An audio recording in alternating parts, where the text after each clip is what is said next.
Hey, everybody. Before we begin the show, I wanted to give a shout out to our friends at PowerPool. PowerPool is a mining pool and is one of the most profitable for miners. So if you have one miner at home or a fleet of miners at scale, point your workers to PowerPool to enjoy the best payouts.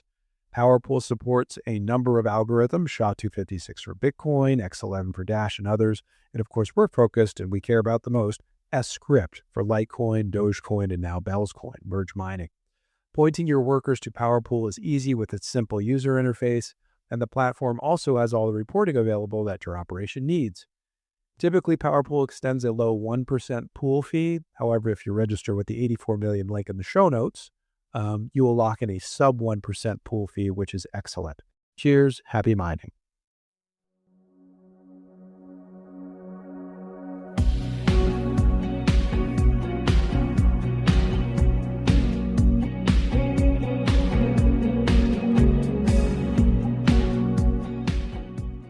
Hello and welcome to the 84 Million Podcast. We're on episode 40 tonight, and our guest is Paul Sztorc. And we're going to talk about Drivechains. So let me just give him an introduction, and we'll dive right in. So Paul Sztorc is founder and CEO of LayerTwoLabs. He is creator of Bitcoin Hivemind, and he is a blogger at drivechain.info.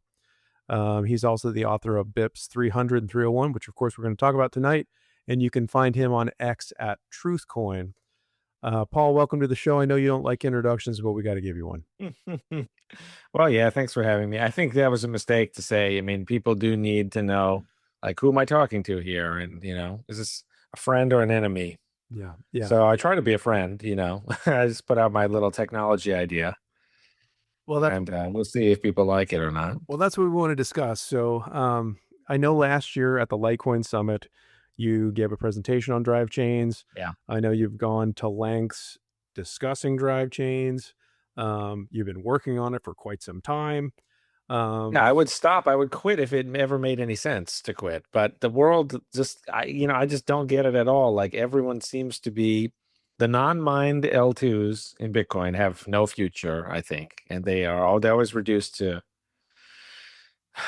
trust someone else, trust Federation with your keys or something.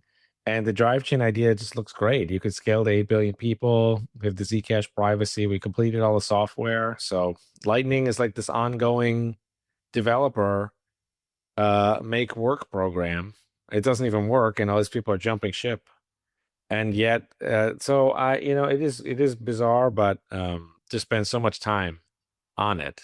But it's not like it has ever, like, it's not like where you and your friends start a band and you kind of think like, oh, maybe it'll catch on, and year after year goes by.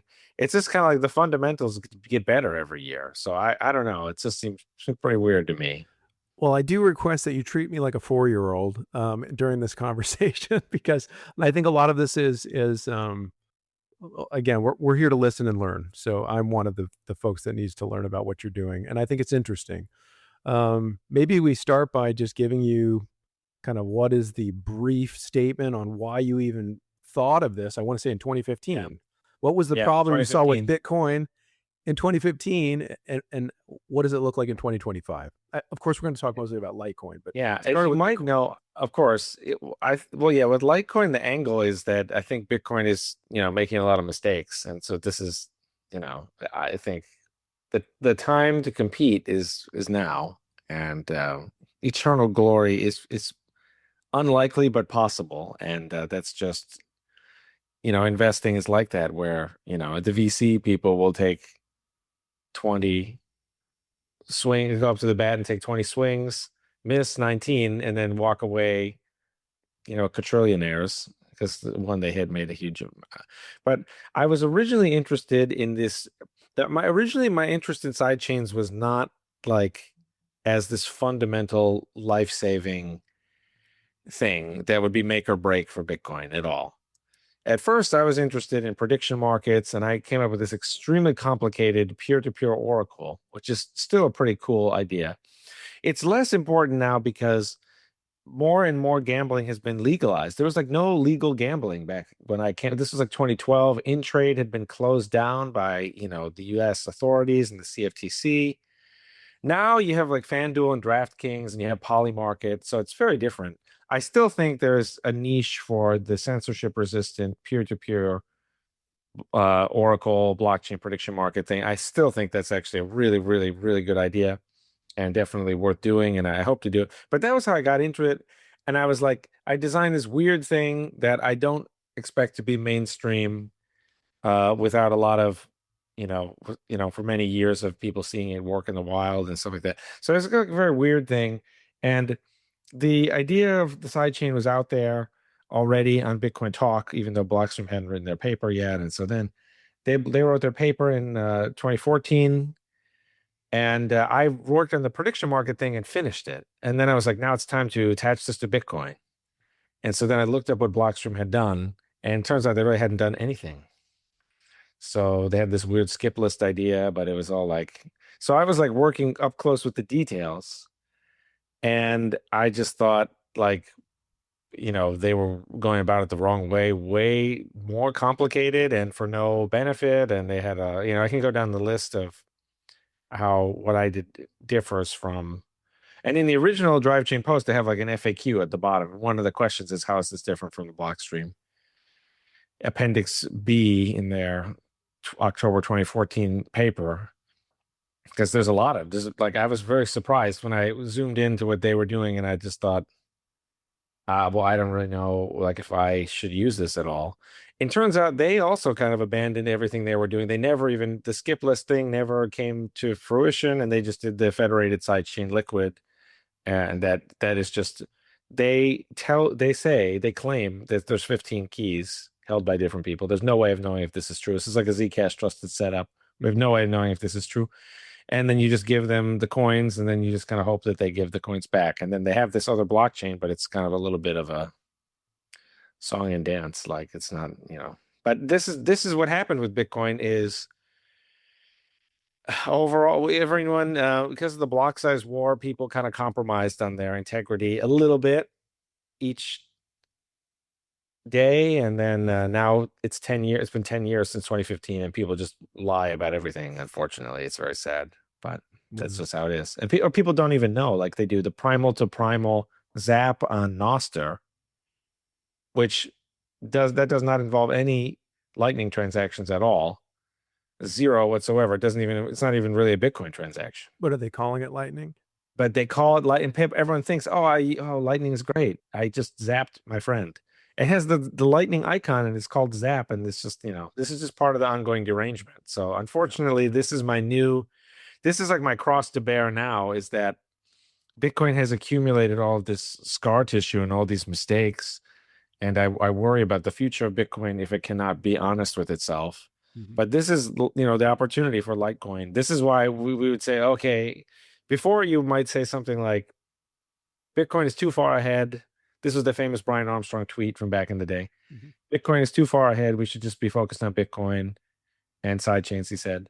And network effects will carry the day. And we need everyone to unite. But no, it's when you really see like these fundamental mistakes that you are very grateful that there are some competitors out there.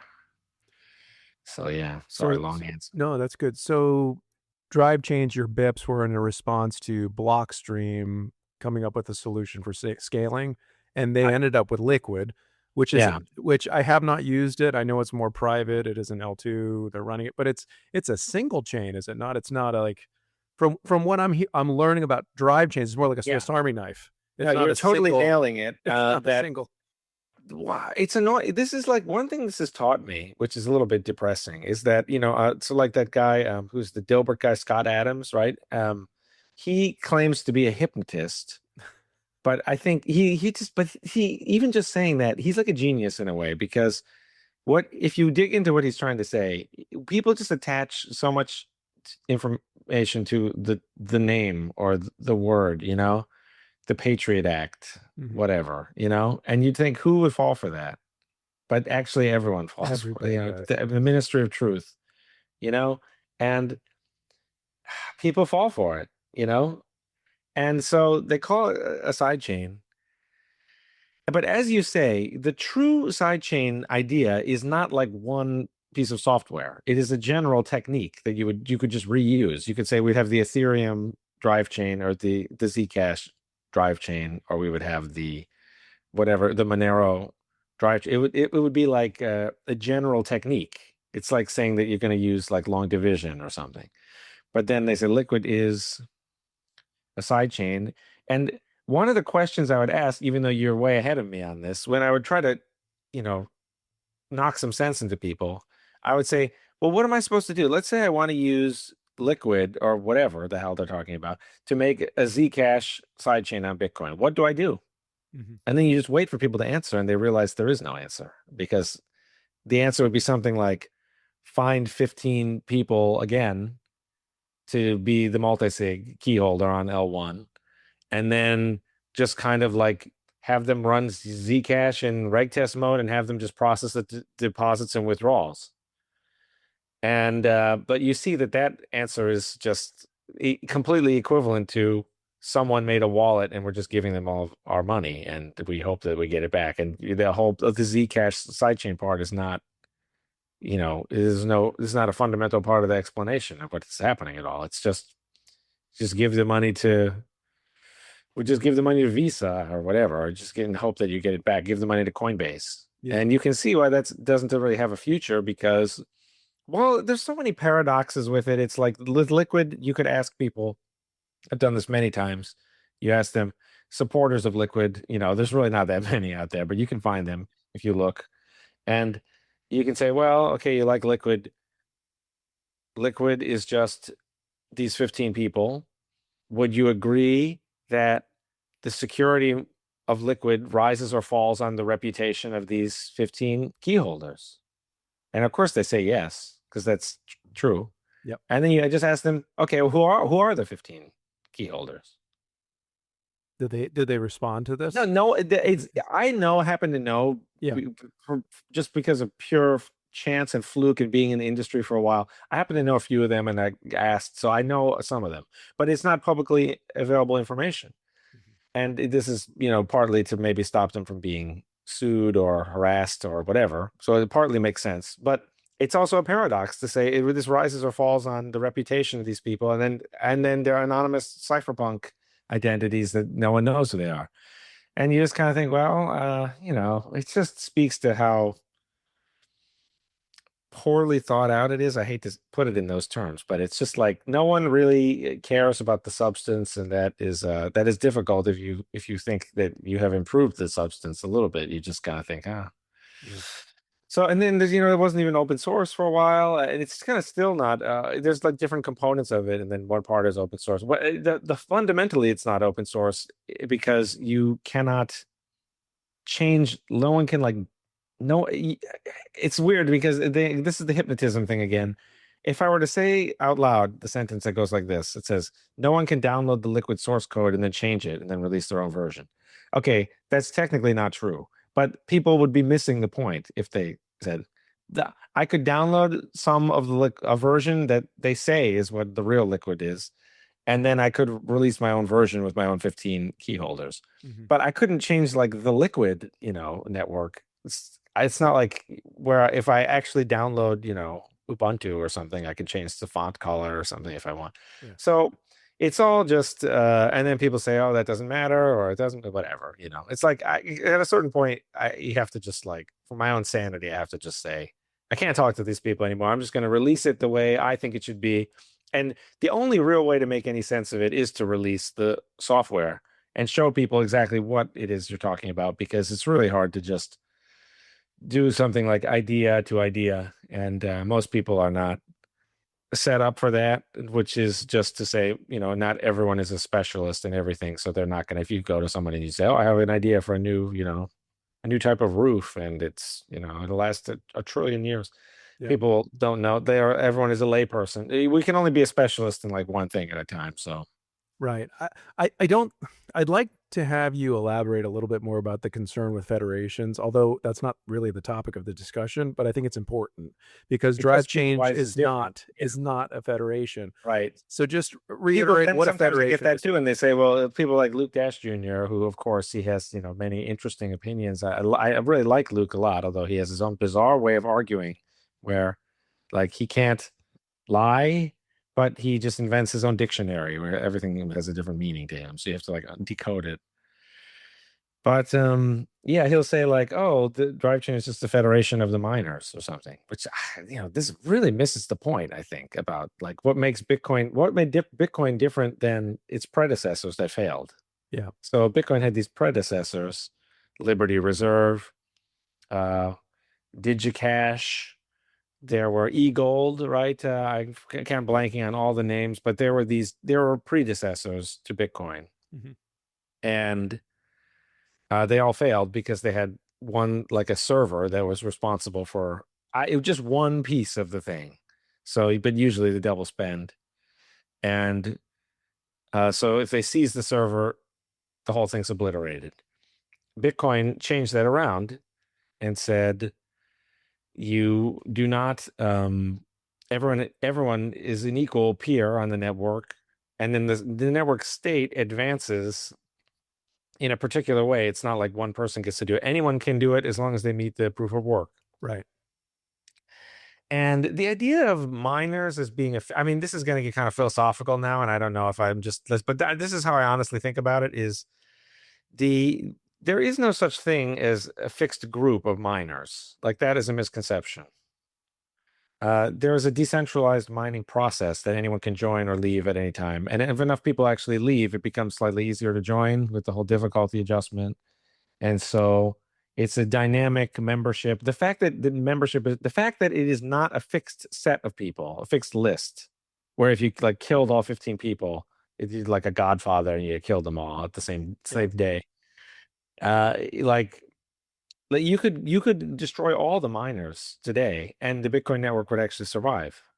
You could even do something bizarre in theory. I mean, I don't want to get too theoretical, but you could even do something where like every SHA-256 piece of equipment was destroyed and we had to like manually, it would be a trivial inconvenience once people realized what had happened, that somehow we had magically destroyed.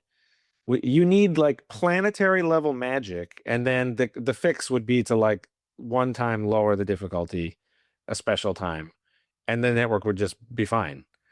So this is what makes Bitcoin so special, is that it does not have this thing with the fixed list of admins. So you see there'd be administrators or super peers.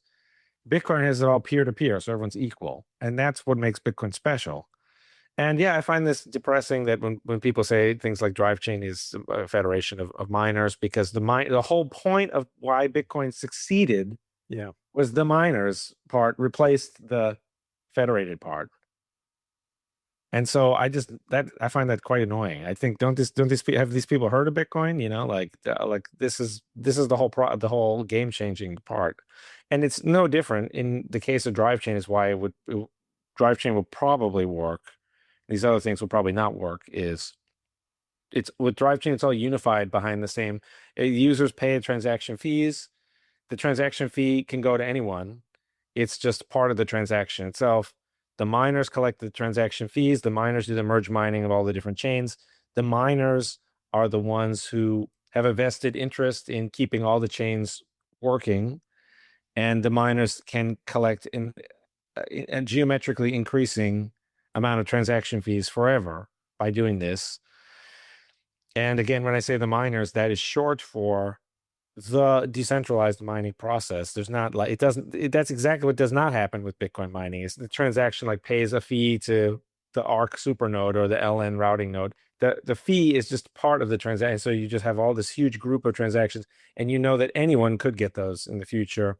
All the miners play the same game against each other to do SHA-256 mining in Bitcoin's case. And so I don't know if, but did I dodge the original question? Was something like, why is it not? I mean, Federation. There's a fixed list of keys. That's what I mean. So miners is we don't know I mean, probably there's a statistic. We could probably look up how many miners there are. We can at least look up the hash power, do the math based. Yeah. It could be difficult, but you may be able to do it. But I mean, you're talking about thousands or tens of thousands versus 15. People talk about the pools. The pools are a red herring. You could compromise 100% of the pools, and that would not matter. People would just make new pools. The pools are completely. It's depressing how I feel like stuff was understood earlier in Bitcoin's history, and now it is more superstitions have crept in. So. And I want to But talk about mining in a little bit. I've got for everybody watching. I think this is the longest notepad or notes sheet that I've had for any episode. And I do want to talk about miners, but I think once upon a time we were considering the miners kind of the backbone of the network and the heroes. You know, they're doing all the work. You know, yes. they're allowing a network to exist for us to use, and we should celebrate them. Now we're concerned about maybe too much undue power given to miners. But anyway, I'm going to pause on that, Yeah, and we'll that's a move very important forward. point. We'll go back to it. But yeah, I think the federated model, which it sounds like Liquid, and again, I'm not saying anything about Liquid. This is not a show about Liquid, but you're talking about you need to trust to a degree 15 people with 15 aspects of the key for it to function, right? Kind of like what will happen if Liquid is a big success and generates, and there's more and more and more coins get locked to the Liquid network? Mhm. Is there going to be a commensurate increase in the amount of money paid to these 15 people? Turns out the answer is no. On Liquid, in fact, all of the transaction fees go to a wallet controlled by Blockstream. This is hard coded in. Now, of course, you could say like that's like they could easily change that. I think it does. It's not a fundamental um, gripe, but actually, in a weird paradoxical way, focusing on who gets the transaction fee revenues is a fundamental gripe because actually, if anything is going to be a success, there's going to be, if we're talking 8 billion users and people make 3 transactions a day, now we're talking like trillions of transactions per year, and you have 10 cents per transaction. This is hundreds of billions of dollars per year. And I've estimated that this number doubles every 11 years or so. I've tried to just do some napkin math on that. So actually, the fees question is important, even though in this particular case, it's kind of like they could just change the fee to go somewhere else. Well, actually, the question is there's going to be a huge pile of money. And if you have a different system that's not the miners get it all, then you have to decide that people are going to be fighting over it.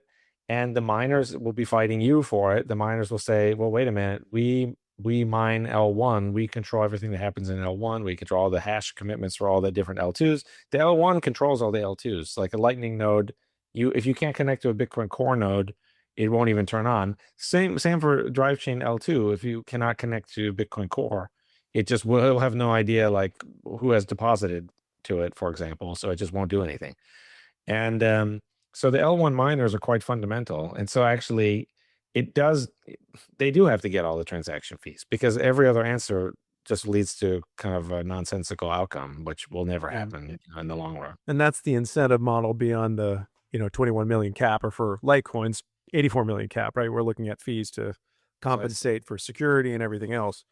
Um, but I think so. This all came up. So we nearly had you on last year. You were doing a lot of interviews. It didn't happen, and then I think now's the time to bring it up again. So I was watching. You made a tweet, I think last month, and then actually you got some feedback from David Burkett and Charlie Lee. So you mentioned about kind of where you're at with Drivechains and what your team's done, and we'll talk more about that. And then David basically said, "Hey, we don't have a signet. We might need to add one." And then Charlie's like, "Yeah, go ahead and do it." So that was kind of a neat signal. And so I am interested to see how Drivechains would work in the setting of Litecoin. In terms of the, sorry, what did you say? I mean, go ahead. Okay, I'm just looking over my laundry list here. So I'm just looking at Litecoin implementation versus Bitcoin. Are there any? How would you describe the difference? I don't think it's that different at all. I mean, I think the key thing is that the technical under the hood, BIP 300 is not that complicated. It is just it takes this extra opcode and it basically counts to 13,000 over and over again.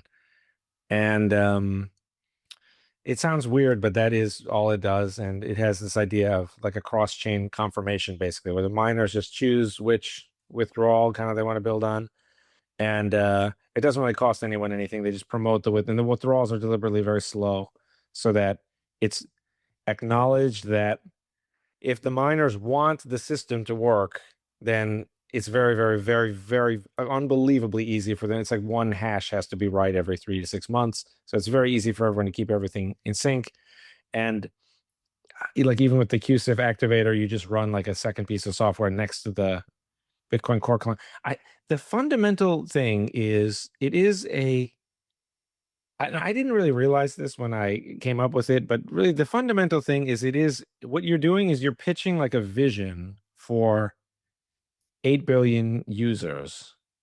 And you're just pitching like basically the future of the next iteration of what it would look like, if what like cryptocurrency would look like. Mm-hmm. I kind of didn't really think about it that way when I was just trying to like come up with something that would work to get the coins to move back and forth. But really that's the bizarre thing, because the miners today, I don't think they realize like what's at stake at all. Some of the smarter ones do, but even there were presentations at the most recent Las Vegas conference. I'm not sure how well they were even received, but like I don't think miners realize like if they do nothing, which they currently are doing in Bitcoin, they're sort of seeding ground to like this new ARC, Covenants, Fediment, whatever, and they will not get these transaction fees until much later when they realize that, oh, they actually, and so then there will be a huge conflict. But they have really like no idea that I think it doesn't even occur to them that they could be getting 100 times or even 10,000 times the transaction fee revenue that they could get from merge mining. And that this is like not only makes them more money, but is much better for Bitcoin and produces this more harmonious state of affairs where the miners have a relationship with the users, and everyone from the influencers to the software developer, everyone's trying to get people to actually use the software so that they pay transaction fee and goes to miners. The miners have a ton of money, so the miners are not easily bribed or messed with. They know that their bread and butter is the user of the software. So all of that probably sounds uncontroversial or just like worth trying, but this is actually so far outside the Overton window that I think most people can't even wrap their head around it. It's bizarre to say, but that's just been my experience. I feel like in the early days, though, that was like one of the early considerations was the miners are the backbone layer. I mean, again, we weren't thinking maybe about L1s or sorry, L2s, Yeah, there was no really early on. L2s there. But Satoshi had a Miners famous were, quote, yeah, and he go ahead. said, I think in 20 years, he said this quote in 2010. So he said, I think in 20 years, he says, I'm certain that in 20 years, there will either be a very large transaction volume or no transaction volume. And he said that in 2010, 20 years would be 2030. So we're coming up on it. Mhm. Yeah. So Yeah, that exactly. he was thinking that at least. So looking at kind of block times, Bitcoin's 10-minute blocks, roughly speaking, Litecoin 2.5-minute blocks in terms of the time for confirmation. Then you have other Dogecoin 1-minute blocks. How do those impact drive chains and I guess the functionality? Are they all in Yes. tandem with layer one is my guess, but I don't know. Yes. Okay. So yeah, in Drivechain, it is it's slightly better to have the faster block time, I would say. Mostly doesn't matter, I think. But Is there like a sweet spot though between 10 and 1 minute or yeah, I think the idea is with the benefit of having them infrequent. So what Satoshi did is with the 10 minutes. Now that the block headers are only 4.4 megabytes per year.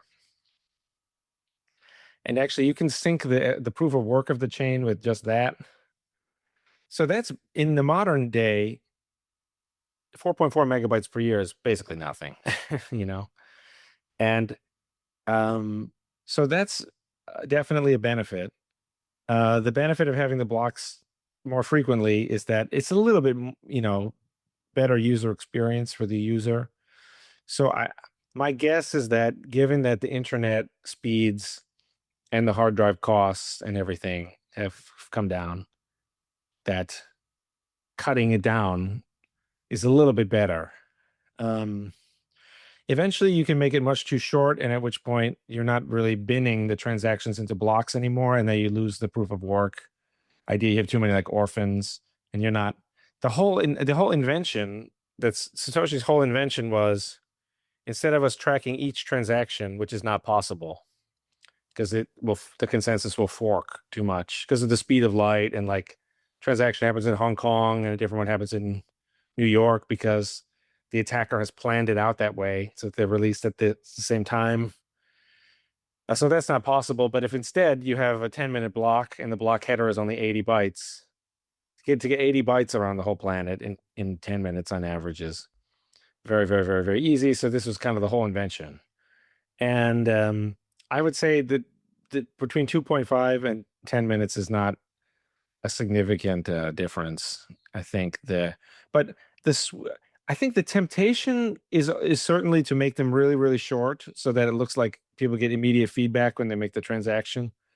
I kind of think that's a mistake, because if you really think about it, it has to be like nearly instant when you pay, or it doesn't matter at all. Like people used to compare Bitcoin to like a credit card where they could charge, the merchant could do the chargeback, or you could charge back the merchant like 90 days later or 30 days later in some cases.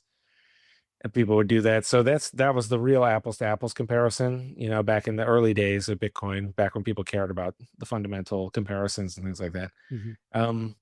But now it's more easy. It's possible to achieve an instant payment even when the transaction is unconfirmed. And it's also the case that I think most people don't care, because in most cases it doesn't matter. If you buy something in person, the person's there, or if you buy like coffee, your face is on the camera, the security camera, and they can call the police and have you arrested for shoplifting if you do and of course most people aren't thieves, but that's not to say that they wouldn't become thieves. But I'm just saying, like, other types of things that you could buy, they can easily cancel. So you buy something on Amazon and then you do a hacker move to, like, because the transaction didn't confirm, so you double spend. I mean, that's going to happen within 10 minutes. So, or within 2.5 minutes. So Amazon will just interpret that as you canceling the order. Yeah. Yeah. So there's an enormous percentage, much more than 50% of the economic activity will not care at all about the block time being 2.5 versus 10 minutes. And then people might say, well, if we get it down to one, some people have pushed the envelope where they have a 1 second block time. Yeah.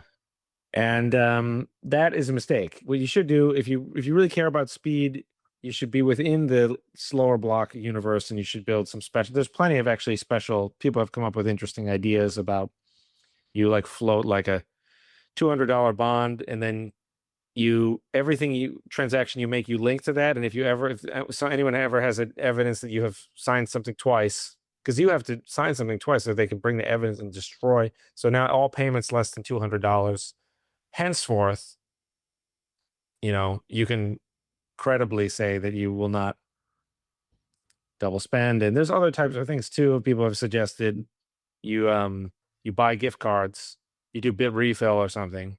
So you have your Bitcoin at the beginning of the month, you buy $200 Starbucks gift card or whatever, and then you're in the Starbucks system. So then they have the rapidly updated gift card transaction each time. Yeah. And now everything's fine. So there's many ways around this without destroying the L1 via a block time that is too fast. Yeah. But I think a good internet speed, so the 2.5 is probably closer to the sweet spot now. People have said stuff about, like, Satoshi was worried about undersea internet cables being cut and stuff, and this is how he got to 10 minutes. It was originally 15 minutes in the code. A little bit of trivia fact for you that maybe a lot of people don't know. You can go back, and there's like a commented out line where it was originally 15 minutes. So the last minute made 10 minutes. Yeah, I want to say Charlie was at an I have to find this video to prove this. But I think at his MIT talk, he mentioned that Satoshi had made it up. And he thought 2.5 was more ideal. So it's interesting. I also think there's a media broadcast, so you might not have the confirmation, but you can see the transactions already kind of, it registers immediately. The zero conf transaction hits your wallet immediately. Correct. So you have to then say, I've never seen a transaction fail personally. I mean, it also depends completely on the relationship you have with the person. So again, if this is like your employer and you work for them, you get paid at the end of the month or twice, the 15th and the 30th of every month. like what, they're gonna, Yeah, you see what I mean? It doesn't make any sense. It's like correct. you just call them and say the payment didn't go through, and then you're either going to quit. I mean, he's either planning to screw you out of your last paycheck, in which case you're screwed no matter what. It makes nothing to do. His, Bitcoin or Litecoin has nothing to do with it. And so it's, if you know the person, like there's a million reasons why it doesn't is misunderstood.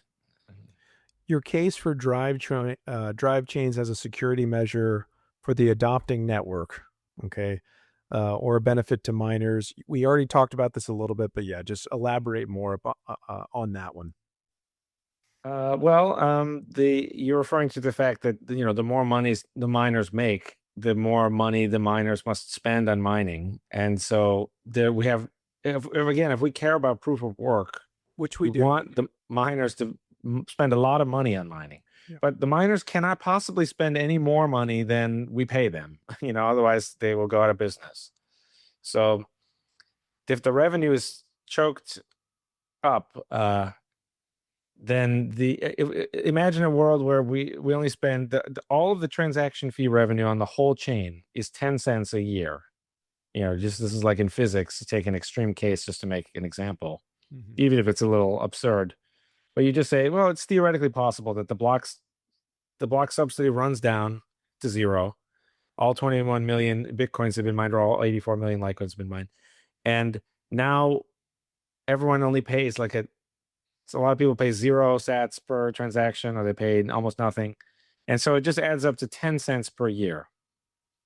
Well, in this world, Satoshi really shouldn't have bothered to create proof of work, because what difference does it really make if you have miners out there spending, half of the network is spending 5 cents a year, and the other half is spending 4.9 cents a year on SHA-256 mining. Well, that's not real. Like it doesn't, we at that point, we don't really have any proof of work. So it, like the idea of like a government attacker with a huge budget, or, whatever, Russian mafia, just take your pick, Chinese government, US, NSA, whatever, just take your pick. Whoever it is, they're going to be able to easily, you want to keep, they will easily be able to spend enough money to like fork the network 10 trillion times or something and just stop it from operating, mine a trillion empty blocks in a row or whatever. So we want the much healthier thing, and the much more possible thing is to just try to continue to collect more and more transaction fees on not only the L1, but all the L2s, have them all be merge mined. Miners collect them all without doing any additional work. And then they can just do more work on the proof of work, the L1 hashing. And this is this scenario where the miners are getting very, very wealthy. They're constantly expanding their operations. They are pushing the boundaries on efficient ASICs, cheap power. They're scaling up and up and up. And this is a completely different world where they have the NSA meeting about, or the Russian mafia meeting or whatever, and they want to disrupt this thing, and they say, well, we don't have enough money, we don't have enough money to do that. Where it's like, or maybe it's theoretically possible, but there's a big difference between Liberty Reserve, where they're paying all these people anyway, and they seize a server somewhere. Sometimes they just need to send an email or phone call, and they say, by the way, we are the government, and we'll destroy everything and imprison everyone if you don't cooperate with us by doing all this stuff for us right now. Mhm. So there's a big difference between that and, okay, we now need like a Manhattan Project. We need to build like, nuclear power plants and build like a giant thing, and we need to acquire all this ASIC chips, or somehow seize them or something, and then keep them plugged in, and then we're going to do a 51% attack on the Bitcoin network, and we're going to hold down the attack button, and we're kind of going to hope that they don't change the algorithm or something else. It just makes it like it's really a night and day difference between. Yeah. So we just want more and more transaction fees is better for everyone, and that means more loyalty to the miners, have more loyalty to the users. The users are, if we don't please the user in the long run, someone else will, and that the whole project will die. So So, these are the many reasons why we must focus on that. because it's network security, right? And how would you, so, and you mentioned merge mining. So Yes. obviously Litecoin is merge mine, right? It's S-CRYPT, not SHA-256, but it's got Doge merged to it. It's got Bell's Yeah. coin and a bunch of other, Litecoin is the host, it's the and host. Yeah, Doge is the guest in this case. correct. But together, miners benefit from it. I say that you can still mine S-CRYPT at home. I don't know if you can do that with Bitcoin because I know they're extremely expensive and it's like you're taking fractions. You know, like you really have to be professional grade mining for Bitcoin from what I'm seeing versus home mining seems to be a far off possibility for most. S-CRYPT through merge mining and their ASICs aren't quite, they're different. It's still possible to run at home, although it's not as cheap, of course, as it was once upon a time with Core, right? Those days are long gone. But how would you describe maybe the S-CRYPT that has merge mining and that profit kind of model for the miners to drive change? I think merge mining is very difficult to understand because it's so cool that people don't believe that it's real. I was on Nick Carter's podcast at some point, and I described it as it's like you have a train, like a locomotive hauling a freight train, hauling a bunch of coal or something. And as you clip on more carts, the train actually goes faster and uses less energy. Mm-hmm. And people would just think, like, how is that possible? And of course, if I think if people do understand it, then they get excited about it and they It'll be think, hard why to don't we just slow down. we got to maximize this thing because we got to like somehow the universe has given us, we've got this an opportunity to like, punch above our weight here. And so actually the script part on L1 or the SHA-256D double SHA-256 on Bitcoin, that is actually not really relevant. So the merge mining is something you do on the other network, and you make it so that your chain or your block header, part of it resembles perfectly a Litecoin header or a Bitcoin header. So actually, not only does the L1 blockchain, the L1 miners know. It's Mhm. kind of confusing They because there's do. L1 Yeah. miners and nodes, and then there's L2 miners and nodes, and it's a little bit confusing. Hopefully I'll try. I'm going to try to explain it. But the L1 the L1 nodes have no idea how many chains are being merge mined with them. The L1 miners know because they're getting more money for free. Correct. But the L1 nodes have no idea, and there's actually nothing you can do to prevent. It's impossible to censor or stop. It's impossible for like the L1 full nodes to stop the merge mining because it actually happens somewhere else. It's actually on the other network. It would be on the Doge node or whatever. Right. And the Doge node has just created basically a blockchain header that in some is part a Litecoin header. And so the miners actually mine that. And they hit both blocks at once, or it depends slightly on exactly how it works. So I hope that made some sense in terms of like the script versus SHA-256D and L1. It makes no difference. The merge mining is the technique for secretly riding along. You sneak up on the train, or like the skateboarders who grab the car or Mhm. something. But that's where the analogy stops working, because not only in the real world you would notice if a skateboarder grabbed onto your car, and you would say stop it, and you would even notice like that your fuel efficiency was a little bit lower and that the car didn't handle as well. But that's where the analogy breaks down.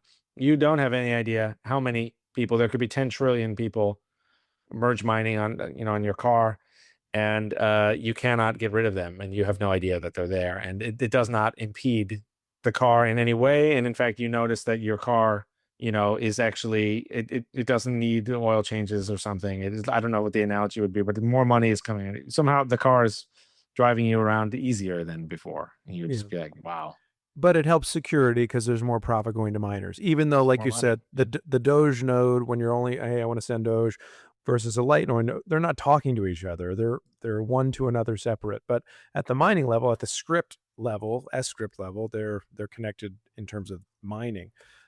It's interesting. So drive chains, you wouldn't, even though and we'll talk about this blind merge mining thing, but you're not seeing it really relating to current merge mining as we know it.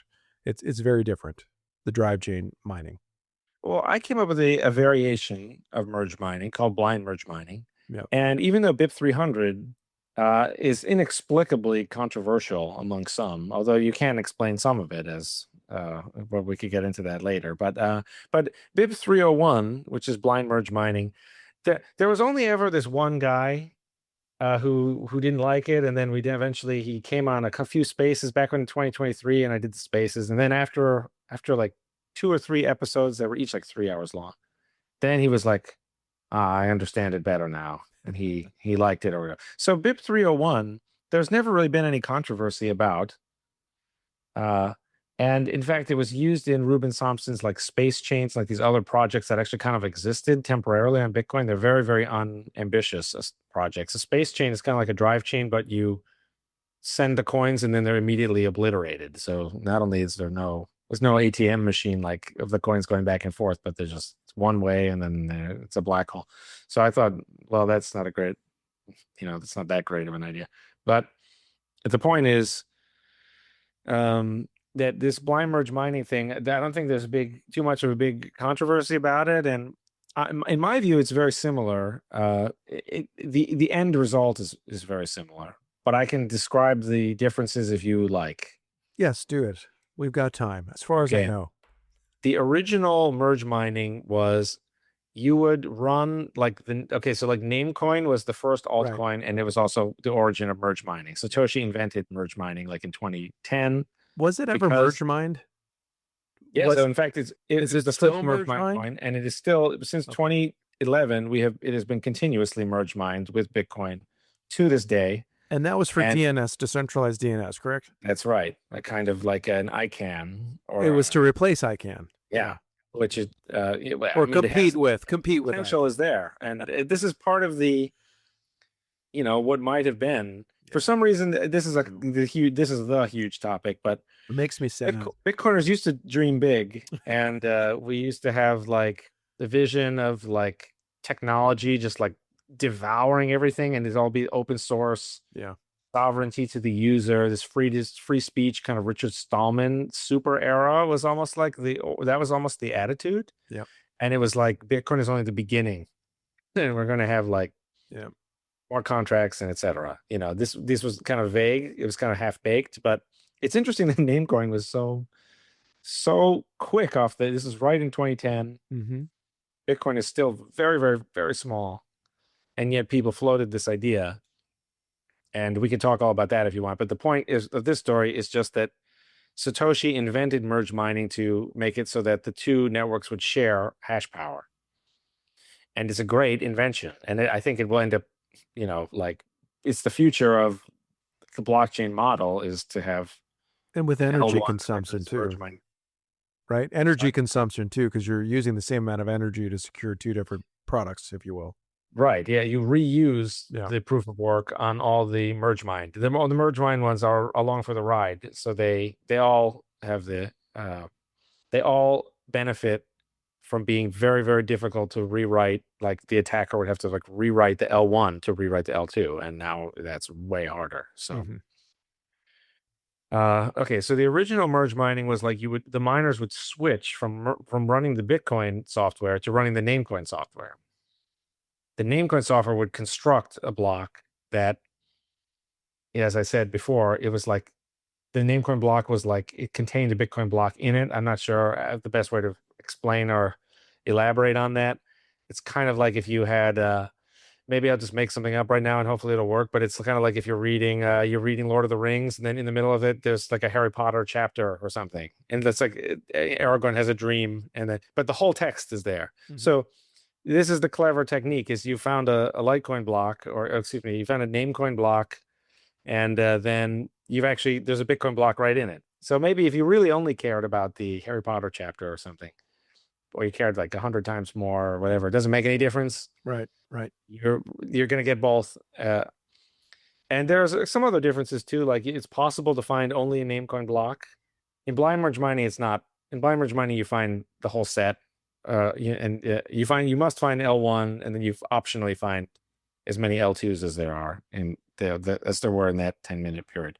But in regular vanilla merge mining, you could theoretically just find the Namecoin block by itself, and in fact, this is an aside, but it's very entertaining, which is that Namecoin with vanilla merge mining, something very unusual happened in 2017 when Bitcoin split from BTC and Bitcoin Cash, Yeah, which is that they did this kind of weird thing where one had a high difficulty, so miners switched to the other. They rushed to the other and then mined a lot of BCH blocks and then back to BTC. So there was like a kind of like a seesawing. Interesting. And what happened at that time was that Namecoin could skim the top of each of the two networks and switch back and forth. And as a result, Namecoin had by far the highest hash rate out of any blockchain in existence at the time, because because the hash rate. So Namecoin would be paid out to BCH miners then too. You would find a BCH block. If you're paying careful attention, the miners would find the BCH block. Since this is now easier, each case, I would love to explain it all. I hope that people can follow this. I hope it's not. I am very interested in this, so I hope that people can follow it. I find it fascinating, but I'm worried that people can get confused. But basically, the miners have the market price and the difficulty to worry about, and the difference is the profit. So the market price is like their revenue. So if they get like 50 Bitcoin blocks back in the day, 50 Bitcoin blocks, and a Bitcoin is $1, they get $50. Or whatever it is, But the point is that's the revenue. And then the cost is the difficulty adjustments moving around. This is basically you must hash this many times to find a block. Difficulty goes up and up and up. Now you need to hash 1 trillion times. Before you only needed to hash 100 times. Well, now your costs went up, 1 billion or whatever it is. So these are the two factors, the market price and the difficulty. And so first of all, if the market price of the two coins was flipping around, this would have happened all by itself. But even in a situation where, for whatever reason, just because of bad luck, a very few blocks are found on one network and its difficulty drops. Well, now remember, it's the difference. So it doesn't matter that the Bitcoin price could be up here and the Bitcoin Cash price could be down here. They could be in equilibrium where each of their difficulties adjustments has brought them into a total equilibrium. But now one of them has a lower difficulty. Well, all the miners will switch over to the lower. Yeah. Now, when they do that, the difficulty is about to get 2016 blocks in Bitcoin's case. The difficulty is about to get a lot higher. Yeah. Now, and the other one will fall. Unprofitable. So this weird thing happened. Yeah. When they hit the BCH block, they found the BCH block at a lower difficulty. They could sell it for cash or whatever. They also found a Litecoin. Oh my God, I said the wrong thing. Okay, well, it's okay. They also found a Namecoin block. But that's the case no matter which block they found the Namecoin block. The Namecoin block doesn't really realize why. It doesn't really know that half of its blocks are Bitcoin Cash blocks. As I tried to explain even earlier in the interview, it actually has no idea. The networks, it doesn't hinge on anything that happens on the host network. So I don't know if this made any sense. I'm kind of going way far afield, but that's vanilla. I'm explaining vanilla merge mining, I suppose. So maybe that's helping people somehow. Blind merge mining is slightly different. Blind merge mining says there is no, forget about the idea of if Namecoin had the blind merge mining, we would say you can now never, because blind merge mining is set up for this like L1, L2 idea a little bit more. So in blind merge mining, you can never find the L2 block by itself. It comes from the L1 block. It is tied to a specific L1 unalterably. Now you can see why I didn't really care about that, because I was thinking Bitcoin Core is going to be, BTC is going to be the L1 and it's going to be around for, whatever, 1,000 years. So I thought that was an easy sacrifice to make. And that's the main sacrifice. You get two benefits as a result. The two benefits are the miners do not need to run the L2 node, hence the name blind merge mining. They just keep running the L1 node and they keep collecting whichever transactions pay them the highest transaction fee, which is exactly what they were doing before. So they don't have to do anything. The second benefit is that they get paid in L1 coins. They don't actually get paid in the L2 coins. So for example, in vanilla merge mining, you would get paid 50 NMC Namecoin. Mm-hmm. And then this led to situations where the miners were kind of collecting, because eventually, that not by 2015 or so, there were like 15 or 16 merge mine coins, and there people like Slush Pool would automatically sell them for you, and you just like be accumulating these coins, and you're kind of like, do I want these coins? What do I do with these coins? Like, is this just like a trick to? And so people kind of didn't really want that. Um, and it's worth emphasizing about the running of the Namecoin node, about the blind part. Um, in the past, the Namecoin software was a little bit more, had more bugs than, it wasn't, there wasn't as many eyes on it as the Bitcoin Core software. So if the Namecoin, software application would crash, you might have to like start it up. Like maybe you catch it immediately and you just start it up, but this could be 6, 7, 8 seconds of time. I mean, who knows? It could be like longer, Yep. but this could be disastrous. First of all, as a miner, you have a situation where every 600 seconds in Bitcoin's case is precious. So if you lose 6 seconds, you've lost actually 1% of your revenue. You may. But the other thing is the proof of work, the chips, they are supposed to be taking in a large amount of energy. So I think this has been fixed by now. But there were cases in the past where someone ran a huge miner, the software crashed, they restarted it, but in the 7 or 8 seconds it took to turn back on, all the ASIC chips were just sitting around, and they were not getting any instructions, but they were still being fed power. And so all like, the capacitors just filled up and that was just like exploded and caught fire or something. Interesting. So they can fix that now to just have them mine nothing, so that they don't explode. But it does speak to the idea that why run this risk of running, why not run Bitcoin Core, or why not have the mining pool just do a Bitcoin Core and have everything very tight. So that was maybe a little bit, but that's the differences between vanilla merge mining and blind merge mining. I could explain a little bit more about under the hood about how it works. I'll just say one sentence though, Mm-hmm. which is basically what happens is someone else on the L2, they assemble the block paying themselves the transaction fees in the Coinbase as if they were a miner of this.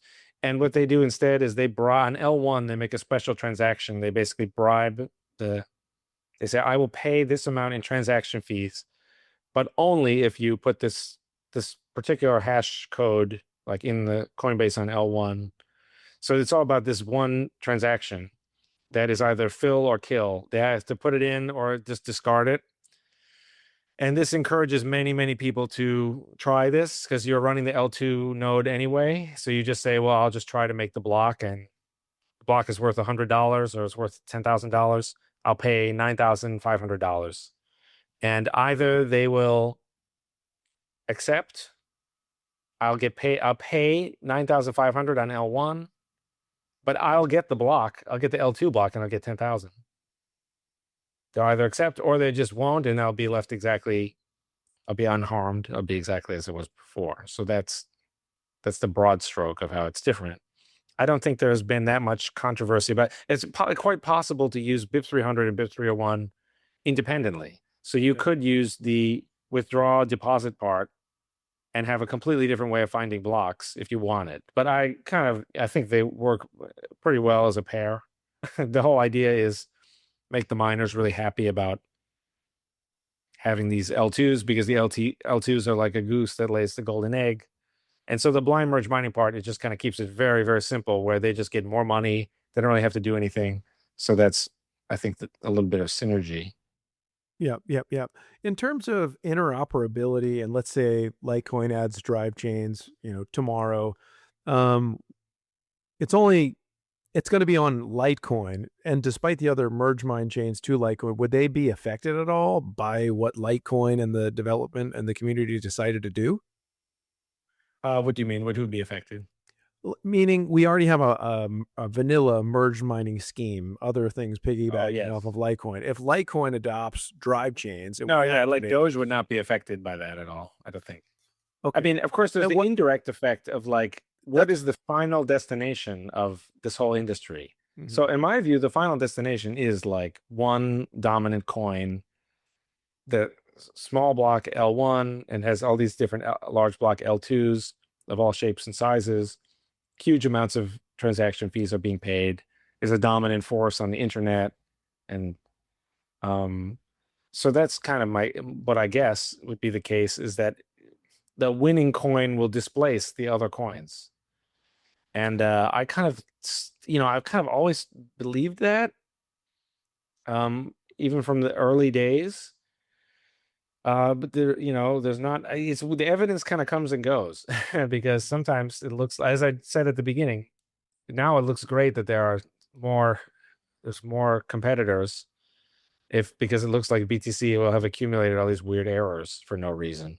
And so it's kind of like, I don't know, but I don't think, like, no one is going to want to use the least popular proof of work coin. Hmm.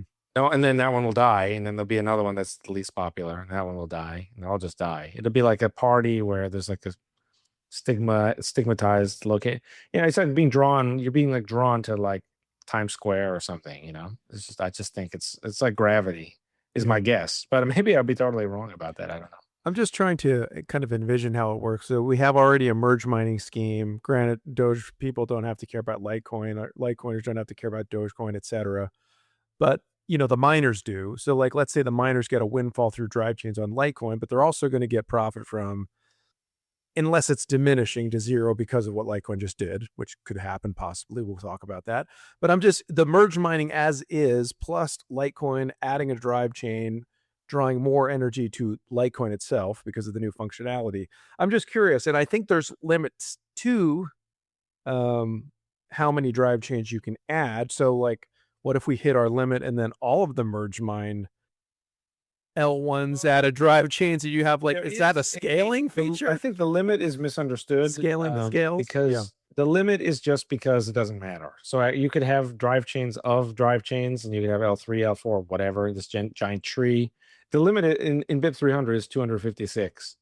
But not That's already you like, could lateralize that though, right? Because yeah. let's say You could Litecoin do is at vertical, 250, and you can do Dogecoin did 250, Bell's coin did 250. It sounds absurd, but I'm just exploring it. yeah. And another thing you can do is that. you can just modify. You can just download the BIP 300 enforcer and just change it, like one of the like basically change the opcode from like 5 to 6 or something, and then you just have you have drive chain 1, and then you have drive chain 2. So you have another 256. So you can do vertically or horizontally as much as you like. So there is no I cap. stopped at 256 because that's what 1 byte counts to, and so it's in the computer, it saves space and time and everything. I can't really think of, I'm trying to think of like, what would the 25th or the 26th, and I can't think of one. So I just think we're already overshooting it by an order of magnitude. Yeah. So that's why I don't think there's really a limit. So The limit is just to be parsimonious with the computer's resources, which is a very polite thing to do. so then we'll depart from vanilla merge mining discussions, although I appreciate the elaborations on these things. But we'll just talk about one chain in our context, Litecoin, adding drive chains. What does it do to Litecoin? What new features do we get, and how does it work? What does it look like in terms of the promise? How do we actually integrate it, and things like that? So, would uh, Litecoin L1 adding drive chains have any consequence on, let's say, other smart contract systems such as the Litecoin computer, or there's a newer one called LitVM now that we're learning about? Would the L1 Litecoin having drive chains affect interoperability positive or negatively, or would it make no difference? I cannot think of any way, because again, what happens under the hood is you have like an unused opnop like 5 or whatever, which is just like a code, and you just send coins to that. And the BIP 300 part is just, when can you spend coins out of that? And that's this 3 to 6 month like lock thing. But this is its own. You see what I mean? It's like they are like ships passing in the night. They're different UTXOs passing in the night or whatever. And so I can't think of it. Well, of course, it's always theoretically possible that something could. I'm not super familiar with those things you mentioned, But really, from the full nodes point of view, it is putting money into UTXO opcode and then unlocking it later based on Litecoin miners hacking this little hash. But these are the very small ingredients. Most of the actual work, including determining what counts as a deposit and the withdrawal, and which withdrawals are, and sorting the withdrawals and putting the withdrawals in a bundle and saying which this is the hash that you need to, that all that happens on the L2, which of course is the right way to do things, is to push more of the effort onto the, the people who want the new feature. They have to, but that, when I say effort, I mean like, millionths of a second of computer. I just mean like the code part is over there on the L2. So I don't think so. Of course, again, there's always the indirect effects of like whose project is popular. But I have no idea. I don't know about those other projects. I'm not as familiar with those, but I don't think it's very, very, very light. The weird thing about the BIP 300 is it is opt-in, ignorable, and reversible. And this is one of the derangements that has happened in BTC, where people won't do any soft forks now, even though the op-nop soft fork in particular, there are other kinds of soft fork. Like SegWit was like this really weird soft fork, and you could like soft fork to like decrease the block size if you wanted to do something like that. These are really weird soft forks, but Satoshi put in the op-nops, the unused opcodes, and he intended for them to be used for script upgrade. And we have already used them. Like OpNop 2 became check log time verify back in 2015. And yet, for some reason, this is like a big political football over in BTC. I don't know. BTC, this is why, I kind of get nervous about BTC, because you just think we have, again, it's like merge mining, where we've been given this super weapon, this cornucopia machine, and it can give us infinite of what we want, and we can also ignore it or reverse it, and it's opt-in. And you're just like, okay, why aren't we, this should be paraded through the streets as like a miracle. But instead, everyone is running in fear of it, and people don't want to propose soft fork. So anyway, I bring that up just to say these op-nop soft forks are very, very, very well behaved. That's part of why they're so great. And it's part of Bitcoin's mistake that we are turning away this, I don't know how to describe it. It's a godsend. It's another goose that lays a golden egg thing, and we are like just turning it away just because people complain, on Twitter or whatever. We're letting the terrorists win. It's a huge mistake, and history will see it for how absurd it is, I think. Anyway, a kind of long answer there. Sorry about that. Hopefully that makes some sense. It does. I think we're working on it. It's a lot to unpack here, and I'm trying to track with you as well. And I want to follow a lot of the things that you say too. Like, what do you see happening to Bitcoin? Again, this isn't a Bitcoin podcast, but why is this happening? It's of supreme relevance, though. Like, of course, like if Bitcoin were perfect and unassailable, then it would be wrong to pay any attention to Litecoin. But of course, we haven't quite. Well, you could look at it like 8 billion users is 100% of the world, and 200 trillion is like 100% of the world's like broad money or something. I've tried to estimate this, just like back of the envelope. Plenty of people have made such estimations. So it's kind of like if we got to 50%, then you would have crossed kind of the finish line, because network effects and stuff. You can't beat something if it has 4.001 billion daily users. Well, then, it's kind of, you got to hang up the towel. You got to say this is just like a science experiment or something, that this is not going to be. It's like trying to say that you want Esperanto to take over English, and you say, oh, everyone's going to be speaking, Swahili or something. And it's kind of like, that's not going to happen. Like, people are speaking English. It's too late. When the people in France and Spain do a business deal, the contracts are in English. In China, the people are, it's like, okay. So just as an example, so does Bitcoin have 4 billion users? No, with a B. Does Bitcoin have a 100 trillion market cap, which would be like half making it halfway. No, so it's still early days. We're still, Bitcoin has come so far, but we're still like 1% or 0.1% of the territory has been claimed. It's like a big football field or something, or some kind of battle simulation, and we only like 1% has been claimed. The rest is like 99% fiat. So that's you say it's not a Bitcoin podcast. The only reason I bring that up is because to say, well, actually, it's early days, and Bitcoin has this huge lead, and I do worry that it has become totally complacent, and it now has this belief that it is just indestructible. That's what I was getting at. Yeah. And so it just thinks that it can't be destroyed at this point. And one of the things that I try to say, it's again to knock some sense into people, I say, well, you know what? If Bitcoin is unstoppable, that would be great. You won't hear me complaining. That would be phenomenal. And if it does, then you don't have to worry about Drivechain or anything else. You don't have to worry about Lightning. You don't have to worry about whatever. Right. Because hey, where it's just a straight shot from here from 0.1% to 100% or 51 or whatever. My point about the 51% is that if you get to 51, you really are going to get to 100. It's like you've reached the tipping point. Mm-hmm. It's like Rome destroying Carthage or something. It's like that's it. It's over. It's not going your way anymore, and it's over. So if you get to 51, you will get to 100. I think if something goes from being created in 2009 and then goes to 101 trillion, why it's not going to stop it? Like it's not going to get to like 105 trillion and then stop. It's going to obliterate everything in its path. So that'll be the end of that.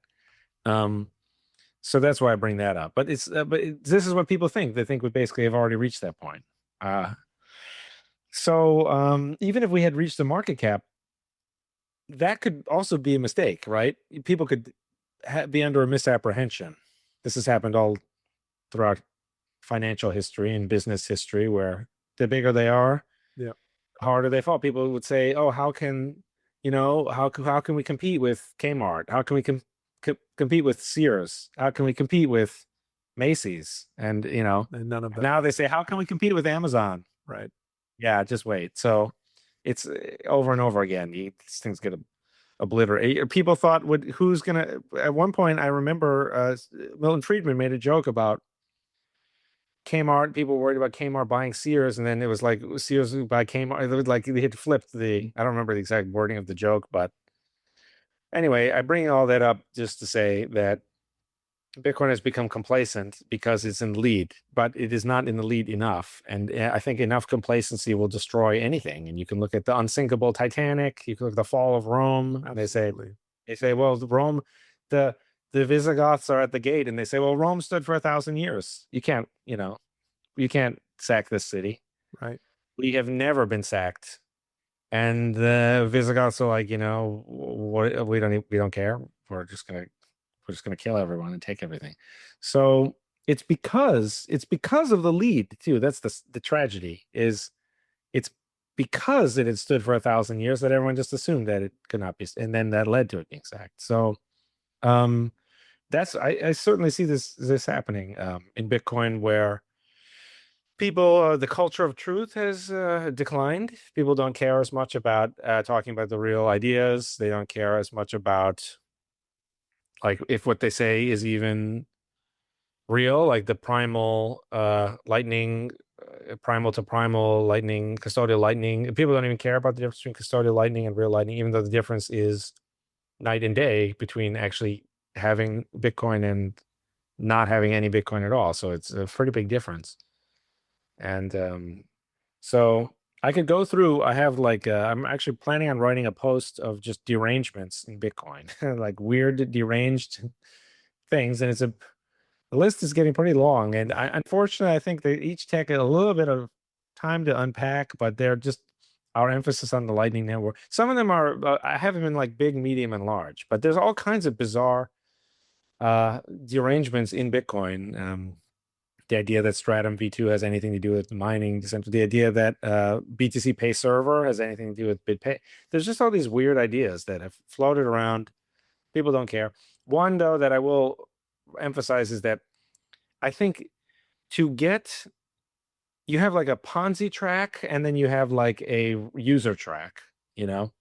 And the Ponzi track is like you shill the project. You do like a Michael Saylor, and you just shill the project, and you just say, this is the and you get your talking points really well rehearsed. You shill the project, and the goal is to sell it to someone else. Neither of you are using the neither of you are using the project. Now, what I want to emphasize about this is the game theory of this. I really studied real game theory in like a, in a real university, and but people like to use it as a little applause. But there's the game theory of this. In the final stage, you will eventually the market cap will hit the ceiling, the 200 trillion ceiling. This is an uncomfortable fact that a lot of people would prefer to just not acknowledge. They just think, oh, it can just go to infinity or whatever, and then because I have 1 billionth of one Bitcoin, I can just buy, the continent of North America or something. So, but it's actually, no, that's not the case. You can only have the extra special appreciation while the world is shifting from a world that is 0%, 1% Bitcoin to a world that is 100%. Once you hit 100%, then any appreciation in the money will be some other weird thing that's happening that has nothing to do with why it's had Bitcoin and crypto has had these 10,000x return. So at the end, you hit the ceiling, and there's no one left to flip. So this is where the Ponzi part, if it were only a Ponzi, it would certainly collapse. Because it's now impossible to sell this. It's an asset that can only go down or stay the same. So you can know the talking points that got it to where it is will no longer work. Now, this is the final stage, then what happens in the second to last stage is, of course, that people looking to that would see, well, this logic is about to collapse. And so maybe it'll collapse now, maybe it collapses all the way through. But really, the second to last stage is important, because the second to last stage of adoption, this is when you would have to switch from saying, okay, we're no longer a Ponzi. We're actually going to acquire 8 billion users. So I don't know. That was probably not making a lot of sense until I finally got to my point, which is you can do Ponzi, Ponzi, Ponzi, Ponzi all the way to the end and then diagonally to the users, and it will still work, because it's kind of like you own shares in a tech company. There's no users, but then finally you get the users, and then everyone can cash out their shares.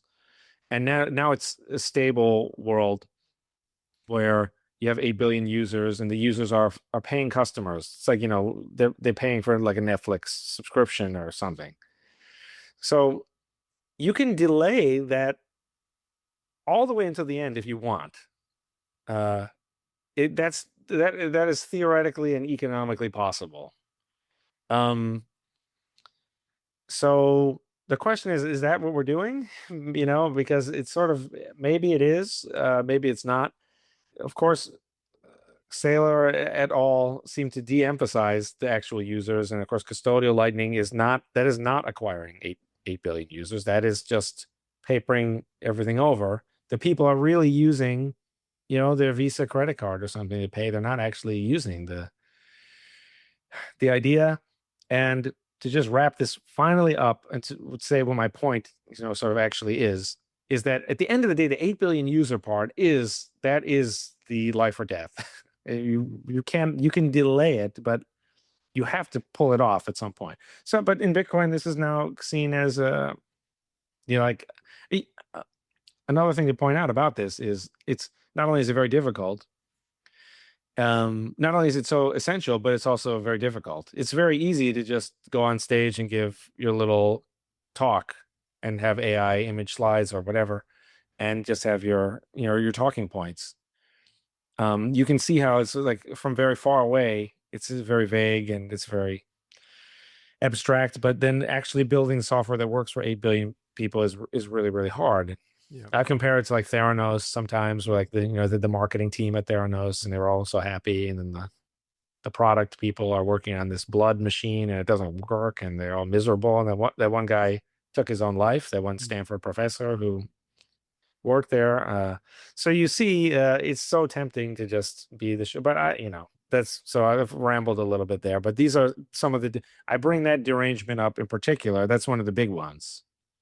is that but we don't have to get the 8 billion users. And it's true that we don't have to get them right now, but we are on the hook for delivering that. If we don't, then it will completely fall apart, especially if some other coin does it. So this is where the Litecoin angle should just be like, oh, this is great. Bitcoin is totally collapsing into this complacency, and this is the opportunity to actually put in the hard work, get the real users, do the difficult work of like banging the software into the right shape for the product market fit.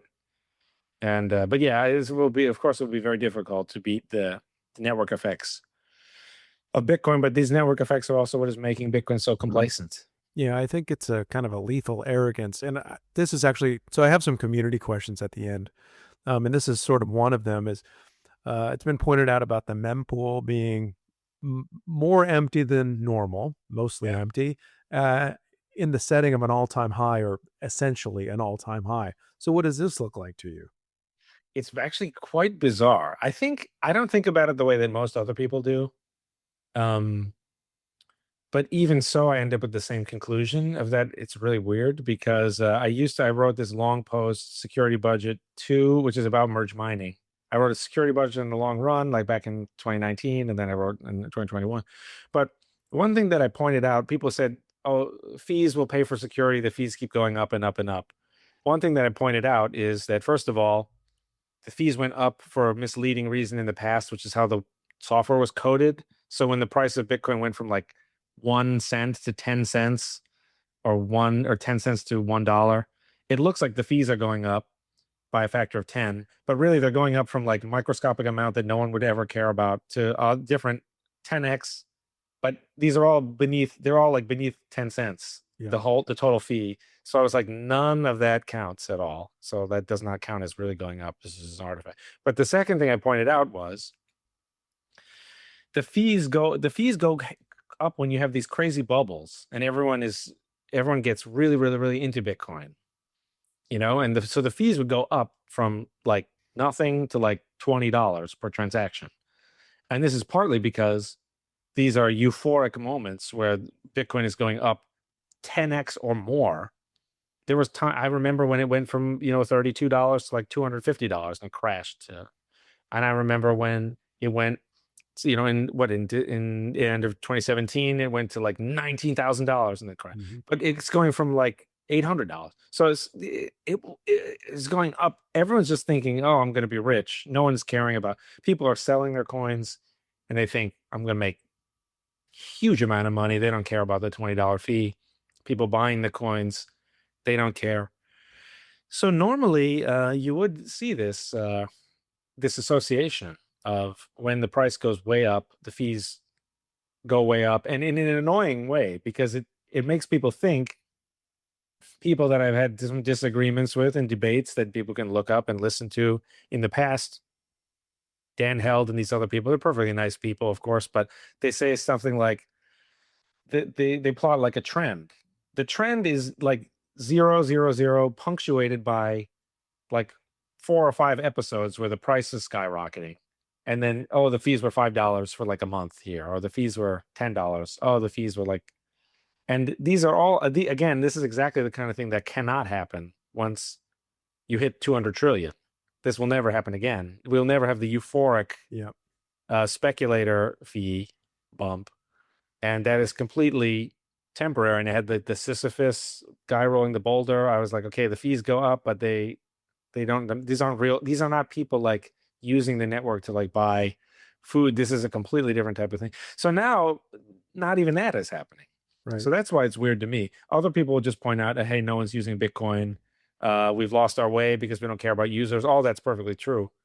It's hard to say, like, because even still, 2,000, you can fit about like whatever, 2,000, 2,500 transactions per block per 10 minutes.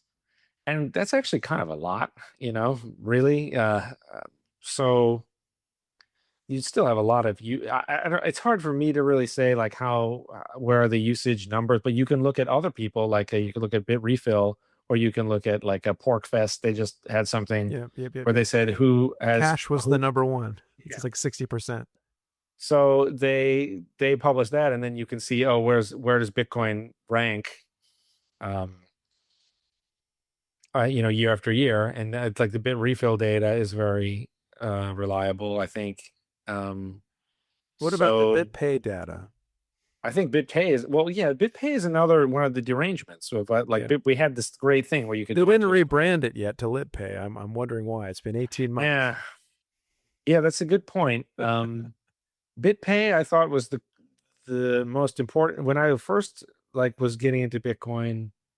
And then my friend and I, we went to New York City and we went to the Javits Center, and they had the BitPay. And I shook Mr. Galipe's hand, Tony Galipe's hand, and I was like, "This is the most important company in Bitcoin." So I was either very naive or something, but I just couldn't believe that. I was like, they cracked the code completely. You can go into your favorite store, your restaurant, then you can say, "Oh, you should accept Bitcoin." Now, pre-BitPay, this was so psychologically traumatizing, so stigmatizing, as to be basically like I would never do it. My friend tried to do it, but of course, this is the most awkward conversation you'll have in your entire life. I don't know if anybody bothers anymore. It's kind of sad. At least we tried. Yeah, but with BitPay, it smoothed the whole thing over 99.9%, because you could go to the merchant and say, "Oh, you should say Bitcoin." I know it sounds pretty weird, but you go to this website, BitPay, and they will give you cash, US dollar cash, the next day. And they're doing a promo. I was to say, I don't know. They did this promo many times. I just told everyone that they were doing this promo. I don't know when they started or stopped, but the promo is something like first $1 million of transaction fee processing is free, and you get cash the next day. And they do customer service, and they have all the software you need. You don't pay any fee, none, zero. People couldn't believe this. Oh, I get cash the next day. Yeah, and so this was like the thing to orange pill people. And I was like, this is amazing. And now who could say no to that? Of course you have to invest a little bit of time, but if you have crazy Bitcoiners who are in your area and you just put out the little BitPay sticker. And so I just thought, I thought BitPay was just like part of the victory coalition. And I just thought, this is just going to dominate everything. Of course, there was many historical and other details kind of interfered with that. But yeah, BitPay was again, this is it's much more rational. It's like a scientist who cares about empirical tests versus one who's just kind of ivory tower theorizing. The one who cares about empirical tests, that kind of keeps you a little more honest, So when you have BitPay and you have real customers, you have real users, you have real people who call customer support, complain when something breaks. This just keeps everyone more honest. This is all just very more reliable. This is so yeah. So if you're about to tell me that BitPay is skyrocketing, I check in from time to time, and I know that Litecoin is very popular on Bitrefill and stuff. Yeah. So I check in from time to time, but yeah, that would be a very, very good sign if Litecoin payments on BitPay are geometrically increasing. That would be, and especially if they are, eclipsing BTC, this would be a good sign. Yeah, the last that would be 18 plus months, it's been number one, and it narrowed the last month pretty much neck and neck, but that was about the only time it broke the trend. So it's impressive. Yeah. It's another interesting thing about BitPay is that it can be, people used to use this phrase and it was a stupid phrase, but they're blockchain agnostic or whatever, which is that it can just take anything in and pay them out with cash. So now the merchant can just accept whatever they want, Cardano or something, it makes no difference. So that is also, that's good for everyone. In particular, though, that is even better for whichever coin is the number one coin, because now they're all equal on some other thing, and so then it just magnifies the relevance of whatever they're not equal on. But yeah, I mean, it's going to be users at the end of the day will be how it Yep. shakes out, I think. Yep. Back to drive chains. 84 million is the total supply of Litecoin. If drive chains are added to Litecoin, explain to all of us how that will not be in jeopardy. There will be no inflation Oh, introduced. well, if you think about it, there's already the Litecoin node already will reject a transaction that just counterfeits Litecoin. So in Drivechain, you just on L1, you send some of the Litecoin that already exists to the OP-NOP5 script, and then sometimes the script unlocks and sends it back to pay the script hash or something else.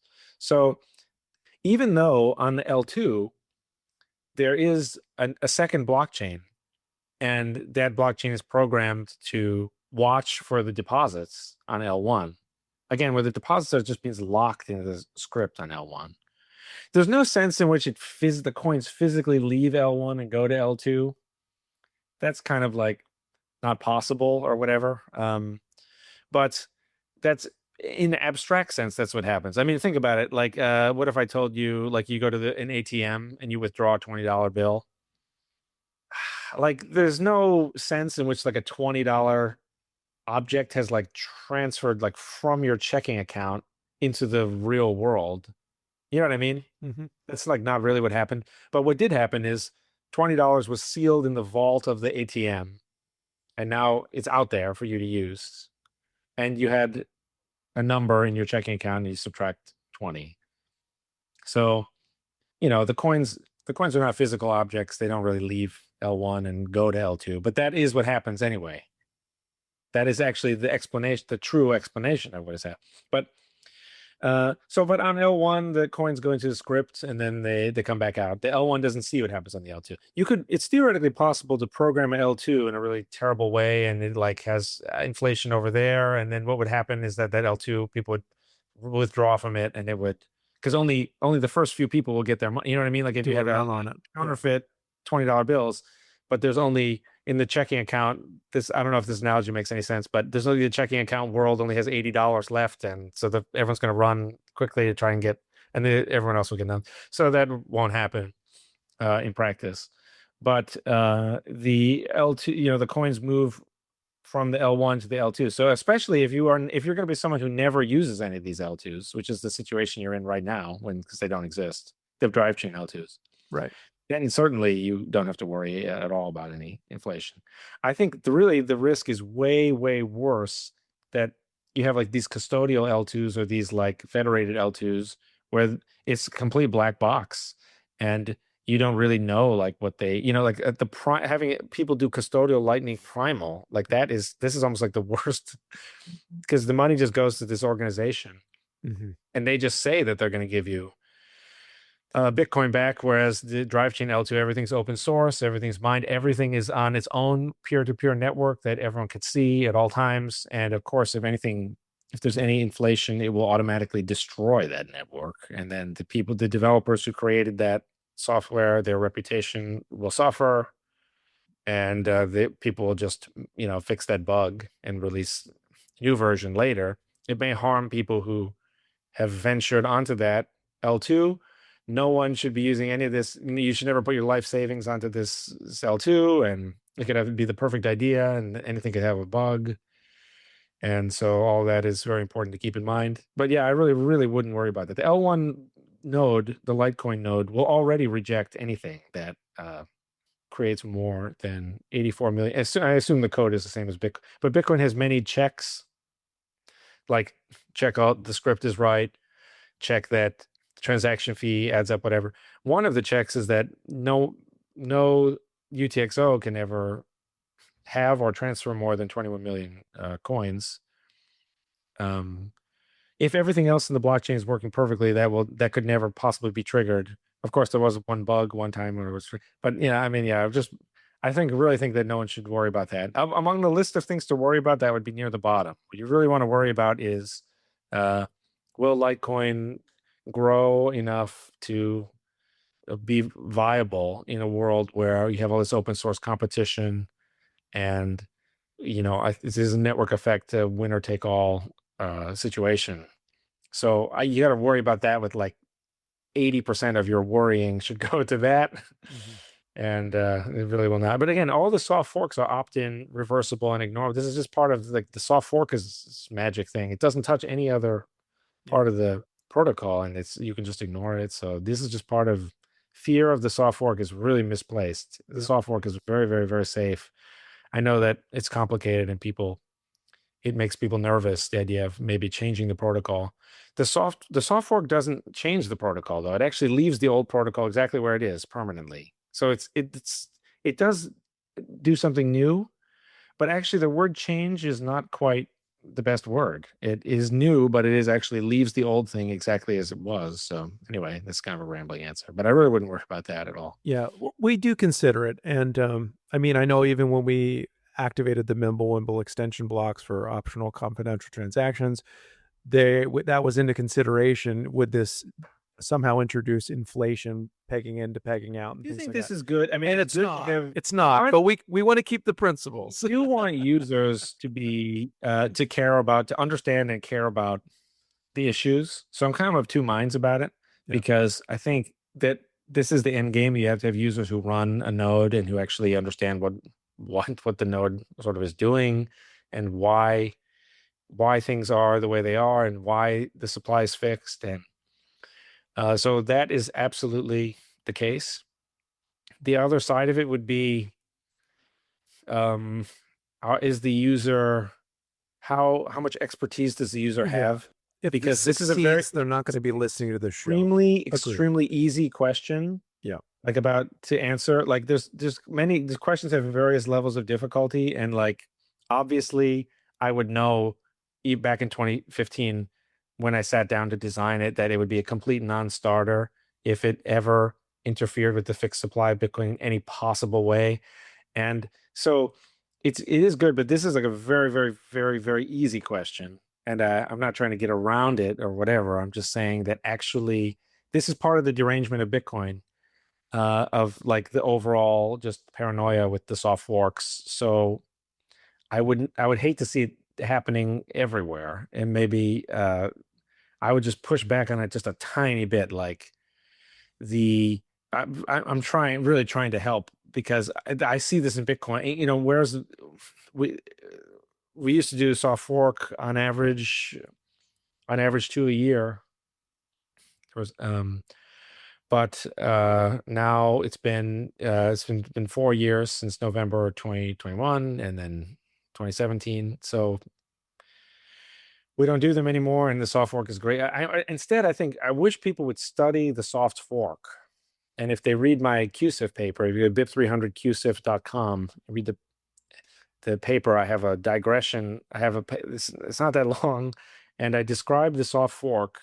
And yeah, because what we need is people who, it's good to care about keeping the limit where it is, but even more expertise is needed than that. We need to get everyone leveled up, like way up. We need people to be thinking, okay, obviously the soft fork will not affect the coin limit because the soft fork doesn't affect any part of the protocol other than the OPNOP 5, which was preordained as something that will always pass in the script interpreter so that it could actually be used for new. So we need to like level people up just a little bit more. Like I wish people cared more about why the soft fork is so cool and soft fork versus hard fork and etc.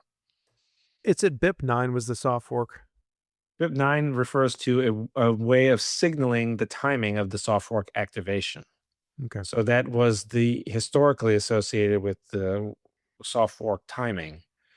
And I thought there was nothing wrong with it at all. But what happened was it was used in SegWit, and SegWit was this huge disaster politically. This led to reform. They reformed a part of it that wasn't really that important, but cosmetically it looked like the minor signaling part was what was wrong, but that's not. So they have a BIP8 and speedy trial. All these things came later. Well, we can What we do now is we have total paralysis. We don't do anything. So yeah, and we can. So when you introduced Drivechains, you didn't have the CUSF, correct?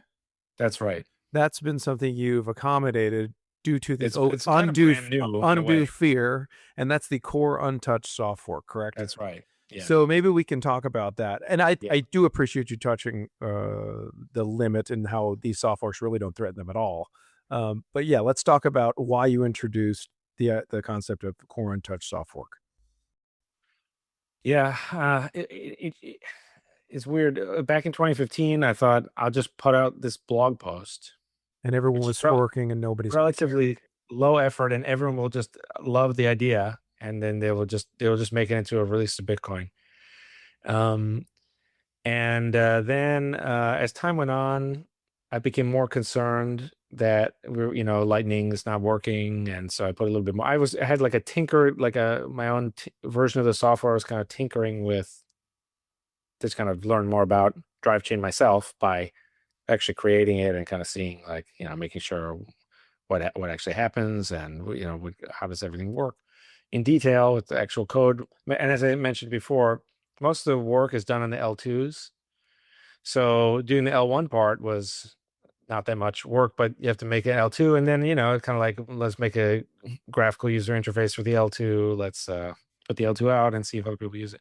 So the journey has been from me just assuming that everyone else will do the other work, to me kind of almost, as you can tell now, getting a little nervous as to, like, if Bitcoin will blow its huge lead and like not work out because of people's refusal to face these engineering challenges that we must face to get to the 8 billion users at some point. And at this point now, people just culturally losing interest in even like pursuing that goal, or just turning the whole thing into a Ponzi scheme or whatever.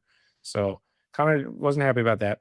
Bitcoin Core, it's very political about who they don't like triage the software and decide, like, this is the most important thing that we need, we will then do it.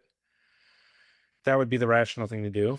But instead, it's kind of like they have like a little hippie garden type of thing, and they each work on what interests them. And you're supposed to water other people's plants when they're on vacation, and then they'll water your. You're supposed to do a review, and then they'll review your thing, and um, that's great. But sometimes it is interesting to see what the other people are up to and what other people's ideas are. But that's one problem. The second problem is we haven't done any soft forks, as I mentioned already. So you don't even know like what the process is. There's no like, do this, then do this, then do this. You are under arrest. You have been indicted. You are arraigned or whatever. You have been convicted. You are found guilty, and now you've been sentenced, and now you're incarcerated. Yeah. So they figured out, the Jewish people in 2000 BC or whatever, they kind of invented this due process idea or something. I think someone told me that. I don't know if that's true, but I assume it is. Like, about you you need to know like where you are in the process. Otherwise, it's unjust. And you have like these, a dictator, just someone goes into the black bag and they're gone, and no one knows what happened to them. And Hitler would do the 1-day trial. Did you shoot the person? Yeah. So it's really easy to get away with a cover up if you're just going to kill everyone. Like, the witnesses were unavailable for comment, right? So like, you have, in contrast, so that's kind of like where we are with in Bitcoin development, where you don't know like no one knows like what's going on, and there's no accountability. Mm. Partly by design, because first of all, everyone thought the government would come in and like arrest everyone for a long time, like in 2013. Right. It's just commonly believed that you would suffer enormously as a result of working on Bitcoin development. But then Craig also, CSW, he also, I think, exacerbated this at least one notch, because he decided to sue everyone whose name he could find was publicly associated with, yeah, which is a disgraceful thing to do, unsportsmanlike and contrary to the progress of mankind, etc., and just very mean spirited thing to do. And so they have built it so that there's no accountability, so you can't say this person's responsible. As a result, it's become a design by committee, like, thing where nothing happens. If anything controversial happens, they just, quietly drop the conversation. This has happened many, many times. Again, this is a mistake that Litecoin should try very, very hard to not repeat. This is not worth it at all. You should just have people provisionally or conditionally or temporarily have some type of authority and accountability, where someone says, listen, okay, this is the person who's going to be in charge for the next 3 months, or however you want to do it. There's many, many ways of doing it. And it doesn't mean this person's a dictator or whatever, or the king or something, but it just means this is the person you would blame if you'd say, well, wait a minute, we were supposed to have the Mimblewimble extension block by now. Why, where is it? And then at least someone would wake up in the morning, the alarm clock would go off, and 9 a.m. the workday would start, and they would say, you know what, today I'm actually responsible for doing something. Whereas instead it just meanders on. So speaking of meandering on, my answer has meandered again, as it often does. We Am I getting closer to your question? Yeah, I think this is interesting. I mean, we did that with Mimblewimble. It did take a few years, but David Burkett, and he's the one, I might be preaching to the choir, but he's the one that actually commented on your post. He was the lead developer from Grin and everything. So we do have some structure under the Foundations umbrella with crowdfunding that we do have more of a structured approach. I can't speak authoritatively on it. I'm not in those positions.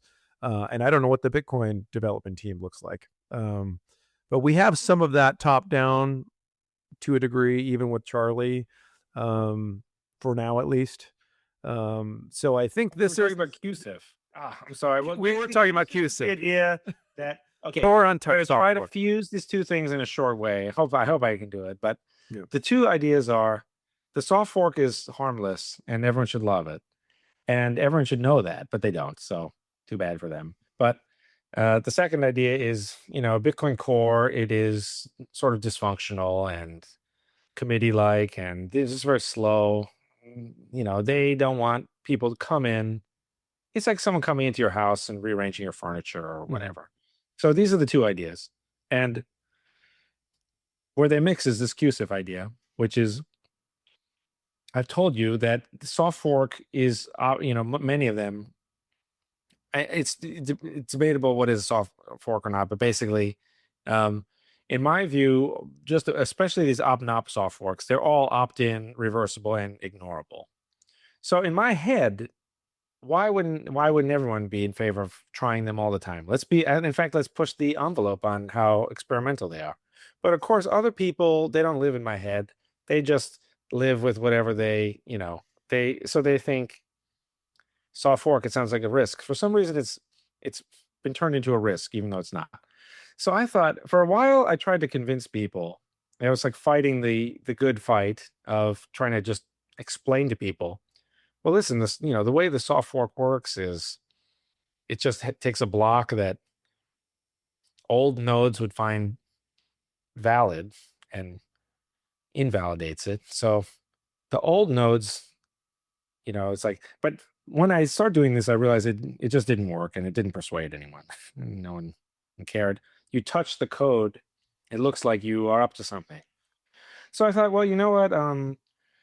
Honestly, it's possible to do this with a second application that just runs right next to the first one. The code, excuse me, the node, the Litecoin node and Bitcoin node, it already has an RPC call called invalidate block. And that is what the soft fork would do, is it would say if someone tries to use BIP 300, but they don't use it the right way, block is invalid. Whereas so you can only try to use BIP 300 and use it the correct way. So that's what the soft fork accomplishes. But I tried to explain this to people, and it's hard to explain. So the more interesting thing is you can activate BIP 300 without changing the binary code, without changing the without touching the Bitcoin Core or Litecoin node, Core, yeah, Litecoin Core software, and just run this second thing right next to it. And then people would say stuff like, what if you stop running that part? Then it just deactivates. So this is kind of like my way of It's the QSIF idea is partly my way of trying to again wake people up to how great the soft fork is. Say, listen, this is That's what I mean. So you'd still prefer a soft fork I think, over the well, it QSIF? is under the hood, it is kind of inefficient because the activator has to have like a copy of all the blocks and scan them a second time. It has some like cache and everything. But so it's kind of like almost twice as much work, not quite, but The QSIF for the computer. for But QSIF, not a true fork. yeah, Soft like fork. not like a traditional thing where you just go in to Litecoin core and you just edit and you say, okay, OpNap 5 previously did nothing, and it would always pass the script interpreter. Mhm. Now it will fail if conditions. And then that's all a soft fork is. So in my head, I was trying to say, listen, this is all a soft fork is. It just says you take OpNap 5, and sometimes the script interpreter will fail and it will make the block invalid. And no one will ever do that because the worst thing ever is to have the invalid block, is to mine a block that is invalid. You could have had money and instead you have nothing. So that's fine. And then all the previous versions of the software continue to work. So I was like, I was trying to tell people, oh, of course, BIP 300, it can't do any of these. It can't do anything bad. It can't do anything that you couldn't already have experienced. Like what was already possible before with the software you have today, So, but instead I was like, well, actually, this is proving very difficult it hasn't to persuade people. And so you can just do it in a separate software application. It has many other benefits. One is you avoid what's called rebase hell, which is the official version of the software is changing all the time. And so if your changes happen to overlap with any of theirs, and it's you'd You think, were well, maybe that didn't I just say how modular it was? But actually, the truth is, one of the things that software developers like to do is they like to refactor the code, and it's kind of important also. But refactor is basically just take code that's working just fine, split it into like smaller pieces. This, in terms of the number of lines of code touched, is very high, even though it doesn't really change anything. Uh, so it's very likely that something you've done will get overwritten. And then you'll have to go back. You have to do more work, go back and update your thing. And you have to keep updating it forever. And this is just like kind of a drag because it's not fun and you don't get anything for it at all. And the only thing that you get is now my client is, my patch set client or whatever is viable again for now. But then when they release their new version, they dunk you right back in, and that's why it's called rebase hell, where you just have to keep doing it and you're not getting anywhere. So you avoid that. Another thing is you can write it in whatever language you want. You don't have to write it in like a Bitcoin Core C++. So you're talking about again the node for drive chain with QSIF. This is the enforcer thing you would run right next to Yep. Bitcoin Core, and then together it does what it would have done if there If it had were a been. soft fork. Yeah, if there were a new version of Bitcoin Core that like officially supported drive chain. So there are many another benefit is actually, I think it's a benefit that you can shut it off. I have a, I, there's some people in the Bitcoin community have an extremely interesting opinion. And so in the interest of total fairness and transparency, I'm going to try to share it.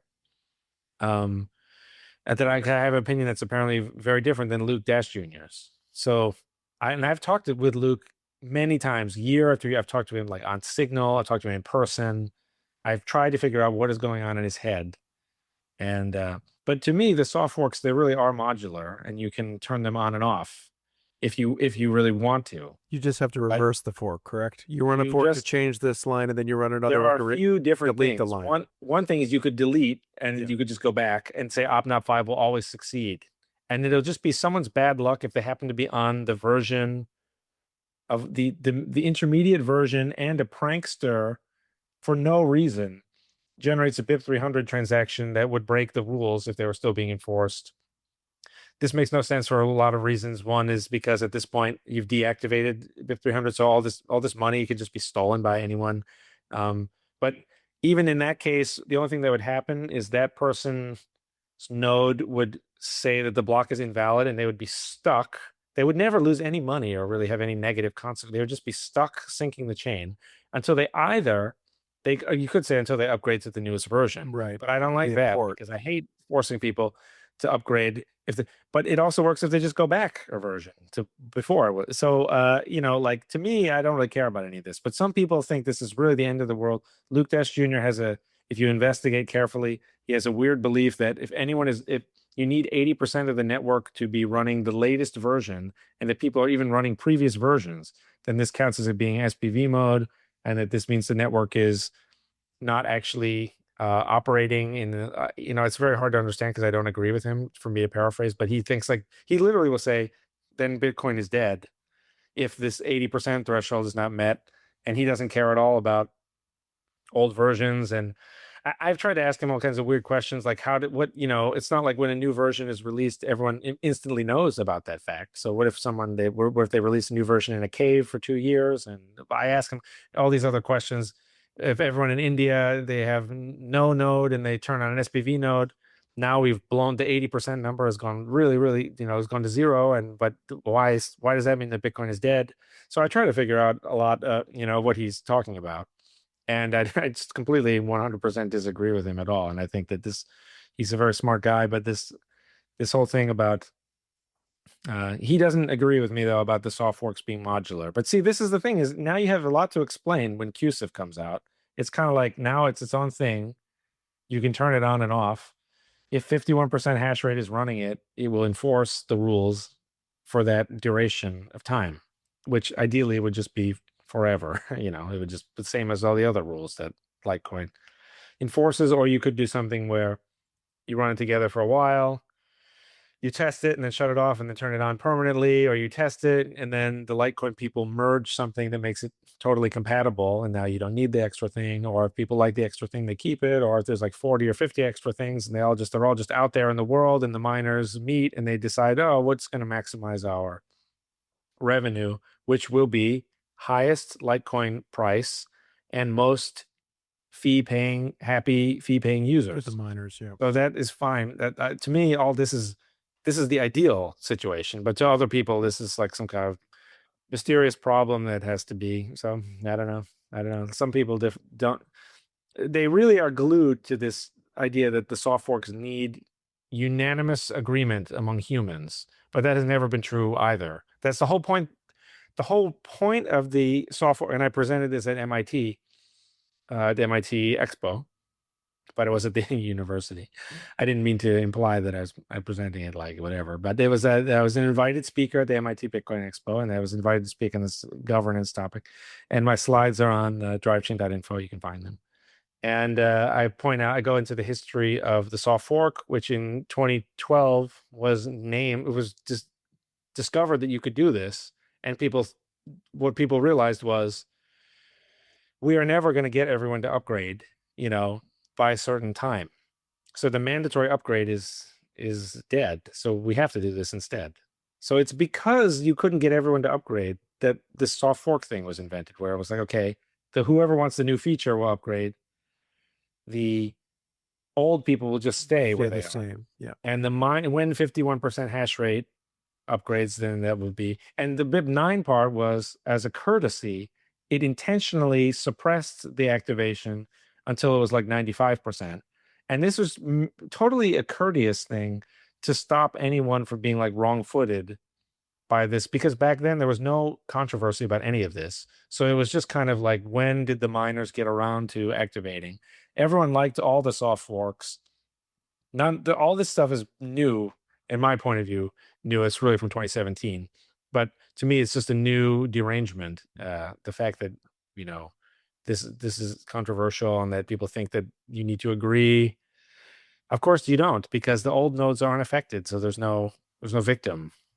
So, I didn't even notice anything. So maybe, that's just how it is. So the QSIF enforcer is more like a bolt-on, if you want to go that route. Yeah, it's kind of like downloading like a plugin or something. Yeah. Firefox. I make that example because this entire idea of ordinals and all that stuff kind of came. It didn't touch core. It didn't do anything, but It's very similar. you could In run Rust Singapore, I lang. wrote Yeah, Rust lang could organization. etch them onto a block, and so if you turn the indexers off, they're gone, but they're still there. But you didn't have to change Exactly. core. Very similar. So this is so anybody could really do this at any time. This is very, very, very similar. There was one significant difference. I would want to see a soft fork personally, but maybe you could test it with this sort of bolt-on first. It's up to the community. I'm one man, but it's interesting though that you've kind of have different avenues to accomplish the same end. It's it's sort of out of necessity. That it's unfortunately, if it would be interesting if Bitcoin Core were more run in a way where just the more new good ideas were aggressively pursued, which would be less conservative. I don't know if that would actually be net better or not. But yeah, you don't have a world where they're doing that. So if you want to do anything new, you have to kind of fit it in this way. The only difference between QSIF and the ordinals thing is that the ordinals thing will never kick back this invalidate block thing, which is significant. So it is a significant difference. And but that is with that extra level of firepower, that is what allows you to move the actual coins around. So like the ordinals cannot move. You can't say something like, if you give me this ordinal, then I'll give you like 7 Bitcoin or something. Right. But with the QSIF thing, you can. That's why you can move the Litecoin based on whatever CTV or any other soft fork you want to do, Upvault or something. That's another thing Litecoin should consider is we have all these soft forks that are pretty good and pretty harmless. We have an opcat. We have a QSIF for opcat. We made this first demo like a long time ago because opcat is only 13 or 14 lines of code. So we have a QSIF activator for opcat. This is another mystery, is that the opcat people are shilling opcat, but I told, Udi and Eric this at the party in Nashville or something 2 conferences ago. Mm-hmm. And you would think they would be more interested in it, but they're not. So the question is, a lot of this soft fork thing is this prestige economy of just people trying to figure out who is influential, I think, for what reason. And so all of this is irrational and absurd. We should just, everyone should just be saying, how can we get high fee paying users? How can we get the price to go up? Yep. By making a more useful coin. Yep. Let's see. The user activate, we talked about that one. The Mimblewimble extension block, that obviously would have there would be no impact on that with this core untouched. And obviously, if you did a soft fork, it would integrate whatever exists. And you can already kind of tell, though, like why I would say that is the case. Because think about it. You're just running those 2 things now, and then this other thing is being run. Yeah. And the thing will kick back and validate block if under some conditions. But those conditions have literally nothing to do with the Mimblewimble extension block, which it may not even know. It's very unlikely that the BIP 300 activator knows that it is there. So, but even if it does, then you just shut off the BIP 300 activator, and then you're exactly back to where you started. So I'm in favor of these modular and reversible soft fork. Other people think this is some huge whatever. It's irreversible and forevermore. Especially in a situation where you say, this is brand new and we will test it this week. Yeah. And then it's like, okay, you tell everyone that you will shut it off at the end of the week. And so everyone can test it out with $5. They know they're going to lose this money. Well, now in that case, now it's really, really who's the victim now? It's really hard to find a victim in these. You make these scenarios and you just think, who is the mm-hmm. victim here? No one, but whatever. Yeah. Well, it is. Yeah. This is going backwards a few minutes, but talking about how things get done within Litecoin and with Core. Core is funded by the foundation. I know developers are with the foundation as far as I can tell. Now, again, ordinals kind of came out of left field. No one could stop it. So there's some of that exists, and we could do that, I guess, with Drivechains. But we were able to accomplish with consent and everyone agreeing to, hey, let's add the Mimblewimble extension block. We did it successfully. It was a gigantic upgrade, and it's awesome. So if the community were to signal, hey, we want drive chains, it could be done. So I do think it's something that we as a Litecoin community need to consider seriously. I know you've already given us some attention again last year at the conference. You're sitting on the show. There were some tweets over the course of the last month. Did you ever talk to Charlie about this or any developers in Litecoin? Well, yeah, I met Charlie a few times. I haven't really had like a conversation with him. I certainly would love to talk to him. I think he's a great OG Bitcoiner, and I saw him at the Nashville Important conference. statement. Very few people think about that. Well, yeah, I mean that OG is Bitcoiner. Yeah, I would say so. so. That's certainly the case. It's also funny. I have his the ballet cards also somewhere around here from his brother. Hmm. Yeah, yeah. Let's have some Those are good. happy customer. Um, but so yeah, Charlie's great. I'd be happy to talk to him about this if that would help. I think that I mean, it's ironic. So I did not create BIP 300 so that Litecoin could be a success and destroy Bitcoin and take over it. So that's the truth is that, that's not what I had in mind. But I think at this point, I the way the QSIF client works is that any L1 that is similar enough to Bitcoin should be able to use it. And I think I like I started to radically rethink.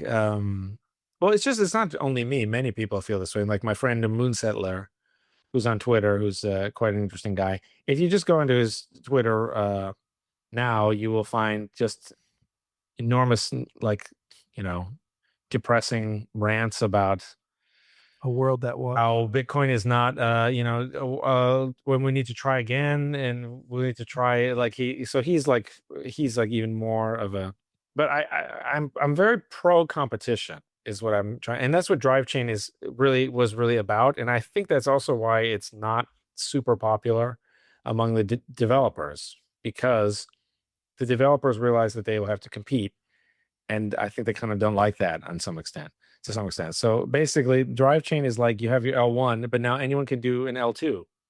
So now, if you have Jeremy Rubin, he does CTV L2 or Opcat L2 or whatever, and or you have someone does a Zcash side, someone does a Monero side chain, Monero drive chain, someone does a Zcash type drive chain, competing on privacy.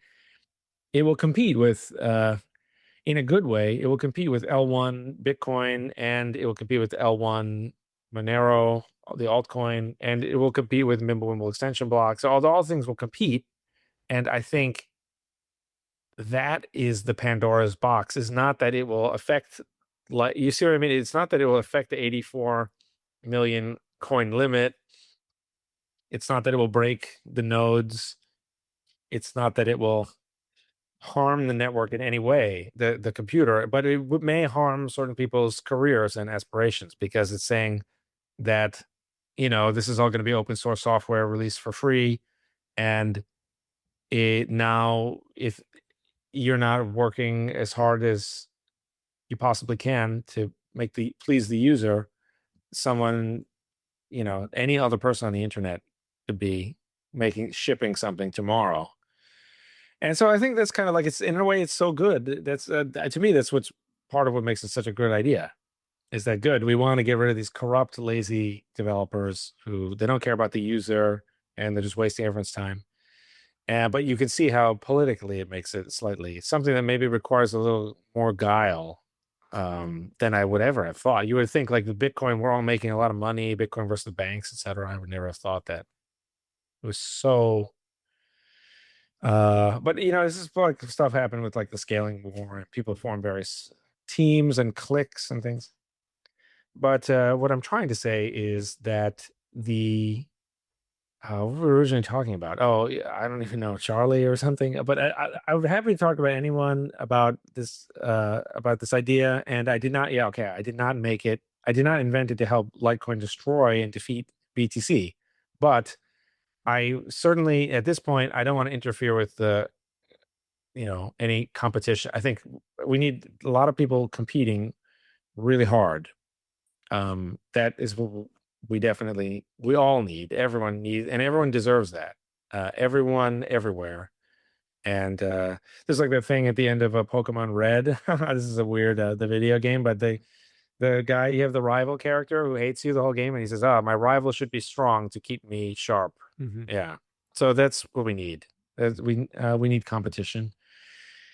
And so I'm really, really in favor of anyone taking this idea and running with it. So I'd be happy to talk to Charlie or whatever, or or go to another Litecoin Summit. conference. Yeah. Yeah, if it is, especially if it is near a Bitcoin event, I'm already going to. But yeah, we all, everyone deserve, all the users, all of the Bitcoin users, and all of the crypto users, and every user of the internet, and the 8 billion people.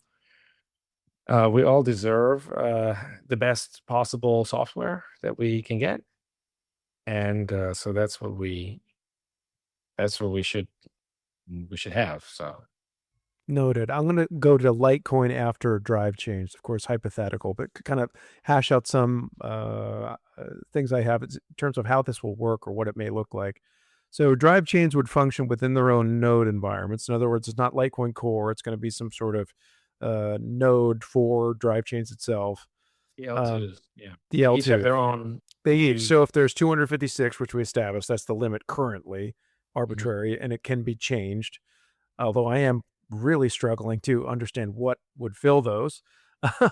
But again, that's not up to me. It's a collaborative event. But um, if someone had, let's say, LDC, I'm making up conventions here, LDC XMR, so the Monero feature, Right. versus LDC NMC, which is the Namecoin feature, because we actually Right. do want to decentralize ICANN or compete within a decentralized fashion. They would just download an IDC XMR node, and then somebody else would download an IDC Namecoin node, or would they be within the same one? Or we're talking about this team has a concept, they're going to run one drive chain, you're going to download their client because that's the feature you want. It's not like a universal client that supports them all, correct? That's right. And in fact, that would basically not work, because think about it. Well, currently everything's in core. That's why I say that. Yeah. We only know one environment if we're in core. Yeah, we do have a thing right now when, if you download our test software, which has like, it runs on Bitcoin Core, but with fake coins deliberately, for testing. Mhm. And we have a little thing that we call the launcher, and it's kind of a little bit like, it's kind of modeled like on like the Steam game launcher or something, where the launcher is just this like tiny piece of software, and it will download Bitcoin Core, it will download the enforcer, and then you can click on, do you want, which L2 do you want to download this or that? And so that thing, the launcher, is kind of a unified thing. But of course, that's not what you asked. The launcher is just a thing that basically like downloads all the stuff and plugs them all together. Each L2 has its own peer-to-peer network, and it has its own list of peers, and it downloads its own blockchain from those peers, and then everyone validates that. So it's a new blockchain. So really, the derived chain L2s, they're very similar to altcoins, except they just don't have any altcoins. They just have coins sent to them from L1. But other than that, they're really simple because it's a new piece of software. It could be in any software language. It could have horrible mistakes and bugs and then just not work, And you or have to just defer to the team and their expertise, of course, right? and see, or give up or whatever. Yeah, right. And then that's exactly why people would be cautious at first. But that's what we need. We need, like, it's like a YouTube versus, you have like everything from one, all the television is broadcast from one station in like the 1960s or whatever. But then on YouTube, anyone can just do anything. So of course, yeah, you get a lot of low quality, you get more low quality weird stuff on there. But of course, that's that's how freedom works. In this case, the miners are probably unlikely, if something doesn't enhance the brand of the coin, they probably won't let it into the 256 slot world. Although if there's a lot of slots and someone says, I think this is a good idea, it's very likely that something can get a trial run, right? Because it doesn't really cost the miners anything to, okay, you can take slot 6, for now. Okay, that's interesting. Yeah. So basically, at the miner side, all drive chains are known and they're functioning and being mined actively with L1, right? These L2s. It's not strictly required because of blind merge mining, but Okay. it sort of is.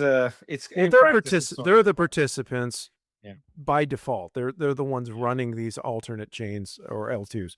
But to the user, they could use Litecoin Core alone for the rest of their days and never touch Right. one of these, like I said, a Monero version or a Namecoin version built on top as an L2. So to the Right. miners, everything is known, perhaps in a blind fashion, but to the user, it's really up to their choice. That's pretty neat. Exactly. Yes.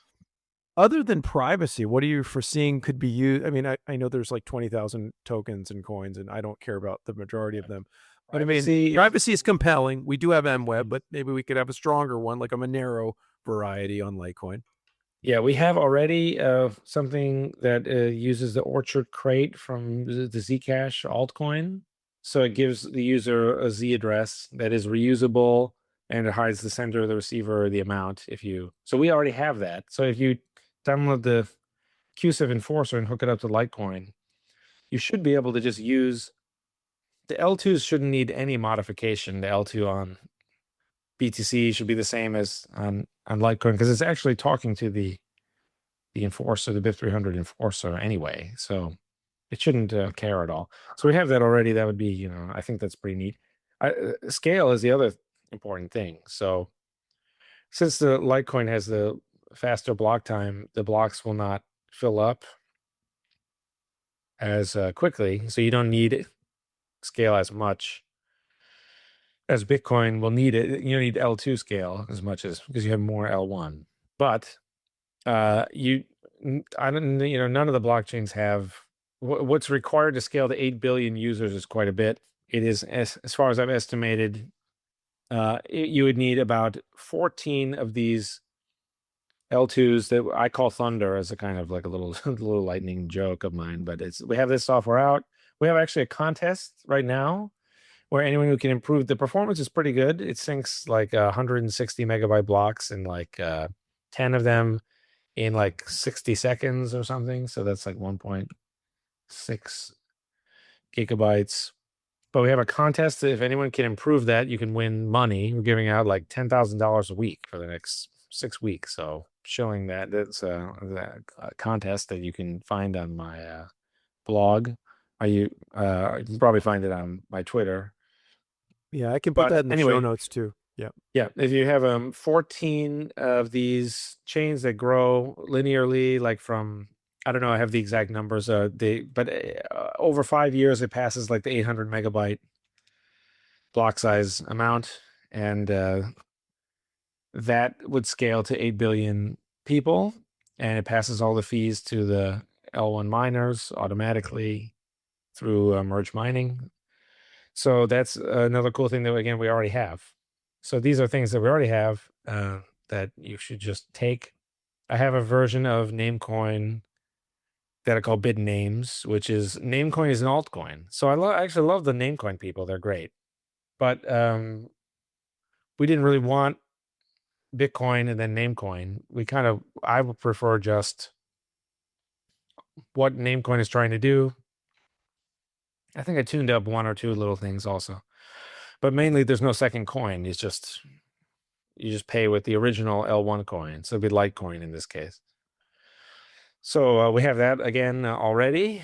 Then we have this thing called the bit assets also, which it's kind of like a ordinals counterparty type thing. We have also a bunch of different chains that were in various stages of completion. Like some of them were completed, but they ran with the old version, the pre-QSIF version, because actually QSIF is kind of new. And so that was like, we had a version of Ethereum. We had a couple different interesting chains of that kind that we had already finished. And then, of course, anyone could build your own new thing, fork what we already have. And I have two new chains that are going to come out I don't know when, and I don't want to say because I feel like that will sort of jinx it. Software development is sort of difficult, but I have two completely one of them is though the prediction market Oracle Bitcoin Hivemind thing. So I'll say that, but I don't know when that's going to be done, but I'm working on restoring that. That was something that I had that working in 2015, and then I was like, oh, now I have to connect it to Bitcoin, and then that's how this whole saga began. So those are some of the ones that I think would be big. I mean, scale is a matter of life or death, I think. And privacy, I kind of think if you're in the blockchain world, you have taken a step in the cypherpunk, direction. It would be very easy to just, have Venmo do everything and but that's it's not.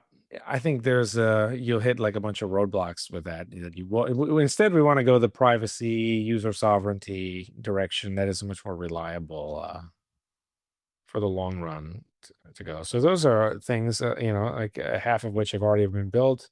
The others, I think I do believe that Layer 2 Labs is the company that I run. I do think that we are very productive. Blockstream raised all this money to do the 2A bank in 2015, millions and millions of dollars, 21 million, then 55 million. We just raised our little 3 million, and I have some great people, and of course my own heroic leadership. No, I'm just kidding about that. But what I mean is that we have produced a lot of great stuff, and we have produced stuff and then reproduced it like the QSIF. We like redid that, but it's much better and more likely to be used by Bitcoin and other L1s. So we've shipped a lot of stuff. So my point is, I think we'll have shipped these other two.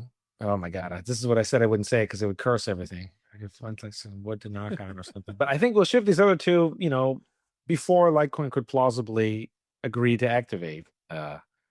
Even if you speed ran the whole thing in 4 weeks and said we want to turn it on immediately, I still think we probably have one or two more of these cool chains that one of them lets you like swap other coins. I don't want to like spoil all the stuff, and I don't want to describe it too much because that'll curse the project. So but the point is I'm shipping more stuff now. We had a bunch of stuff shipped before. It ran on the pre-QSIF version of the software. So we had a Zcash sidechain from like whatever 2021 or 2020, I don't know, but a long time ago. And so we had that was ancient, and now we have one that is more modern. We'll probably have more, so we're gonna make some, and I think this is the right L2. This is the right style of L2. The ones that don't pay the miners, I don't think will work. They seem to be seem to be much more complicated than like the ARC supernode or whatever. People have a lot of trouble explaining in simple terms how that works. A lot of people do not understand how Lightning works. I've met many of the top people who think they understand how it works, and when I talk to them, they clearly do not know, or they have a serious misapprehension about how it works. So this isn't much simpler. This is actually just saying this is Satoshi's blockchain idea. This is Satoshi's merge mining idea. The only new part is the deposit withdraw. So to answer your question, I know these answers are so long, it's so terrible, but you can download our Play Money software right now and see what we already have. You already get that on, and so you have privacy, scale, these other things, and we're going to ship some more things. So that's a good question, and I have it down. So, and we sort of talked about YouTube already. Anybody can, add content, but of course, there's going to be various degrees of skin in the game and risk and capital and teams and all this stuff. But what is required to really, let's say I've got an idea, I want to launch a drive chain, Litecoin can now accommodate this. How does that work? Do you use just software which communicates to the miners? It's automated? Because I think they have some say in whether or not it should be even executed. So how does that work? Yeah, they gate. There's a network message on L1 that kind of gates whether or not you get the slot or not, and it's just I programmed the software to just say no by default. So which is smart because otherwise the slots would just fill up. But so basically the miners have to like agree to allow the slot. They're kind of a little bit like someone who owns a mall, a shopping mall, and then they lease the stores out. So if they, And we're talking about pools, yeah, correct? uh, Yep. so they're not getting any money for if there's no slot. So again, they would be, uh, they would not want. They would be very, I think, liberal with the slots. But what actually would happen is first you would create the software. So you'd have to like ideally you would fork an existing on on GitHub with the code. You would take the code and then just add what you think should be changed. If you can't, you know, if you think you have a difference of opinion with someone or that it's just fundamentally a very different design. So now you have your software, and then you would make this argument to the miners that users, if you turn this on, we will have fee paying users over here. So the drive chains rely on, but again, to me, this is a benefit. But the drive chain idea relies on there being users paying the fees.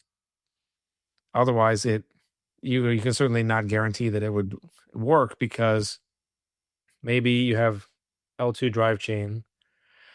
Someone puts 500 Bitcoin on there. It generates zero fees, for 2 or 3 years. Well, then no one cares about keeping it around. The miners would not care. Maybe this would, the miners would take the coins in there or something. I want to re-emphasize though that miners don't just like take the coins like at 3 a.m. and when they have to slowly get out over like 3 to 6 months, and there's this hash gate and all this stuff happening. But what I'm trying to say is that the whole model is set up to work if there are happy fee paying users. So if there are not, that would just be a sign to me that the software shouldn't have been written, and it shouldn't be. You know what I mean? Like you have a shopping mall, and then someone opens a store and they sell something that no one wants. They sell vultures or something. I don't know.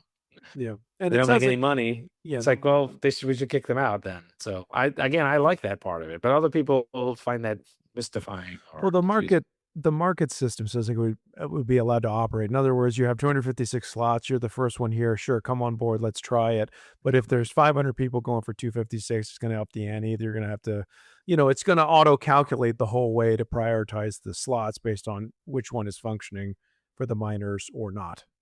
And I Right. think this is part of what is different, which is that, there's no like literal requirement that miners do anything. Because of course they could just do nothing and you just be right where you are now. You could activate drive chain, but then just like never use it, and it would be where you are now.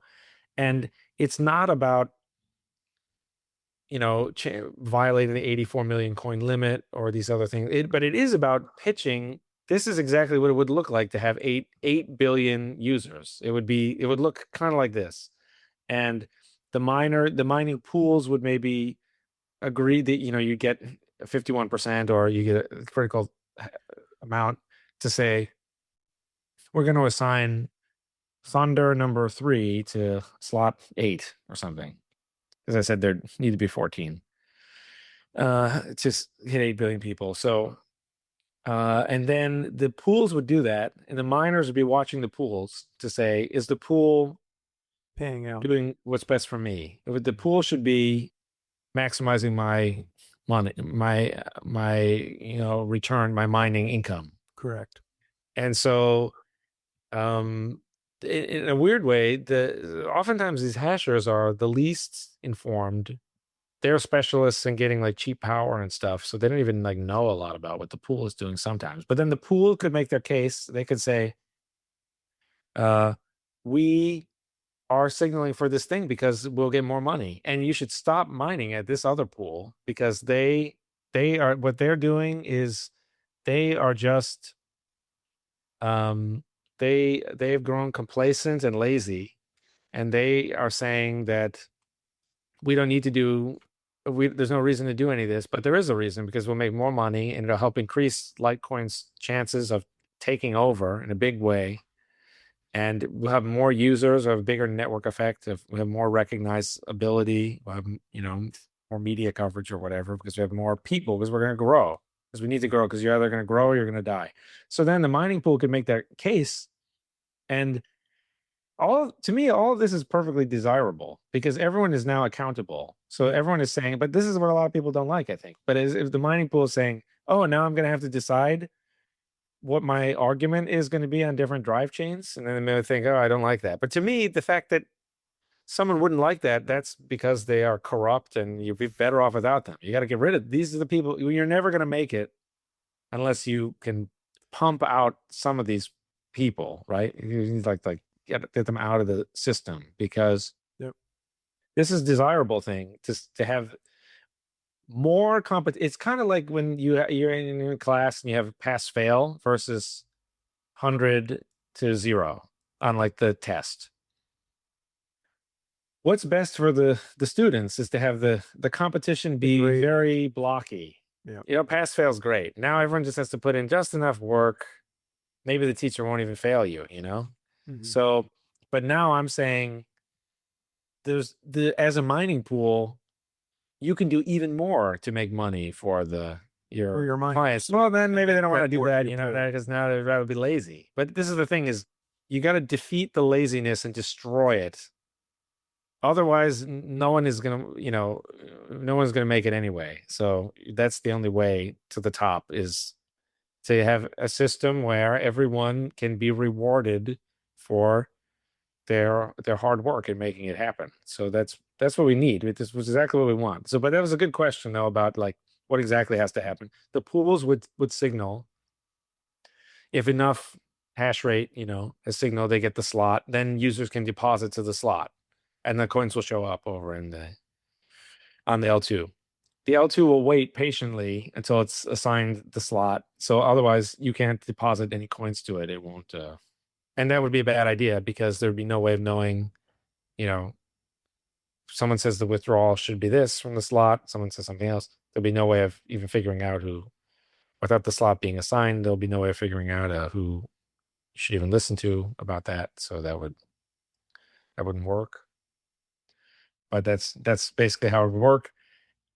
And you have kind of a set of things you've already developed within your team that could be picked up immediately. Yeah, right, exactly. I even designed something called Bitwindow that I'm actually very fond of, which is a front end for L1.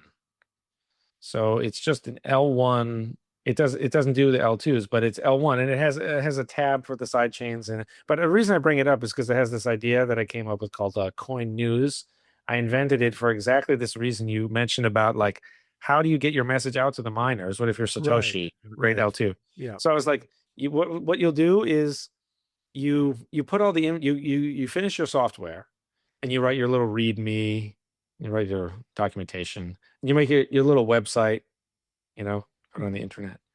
But now, how does anyone know about the website? So I thought, what you do is you broadcast a transaction on L1 that has a conspicuously high fee. So today in Bitcoin, this would only be like $2. This idea sort of became like an inscription type thing, but the bit window will sort the messages, like if they pay a fee, if they're an op return that pays, it will sort them based on the fee they paid. So all you have to do is beat whatever is in the window, and then you take over. It's like you get your headline in the paper, And sometimes the people testing our software have a great sense of humor, and because of course we don't validate what's put there, so they put all kinds of crazy stuff about, like, weird jokes and other things. But it's very funny, and it's all play money, it's all fake coins, so it's not really doing a great job of.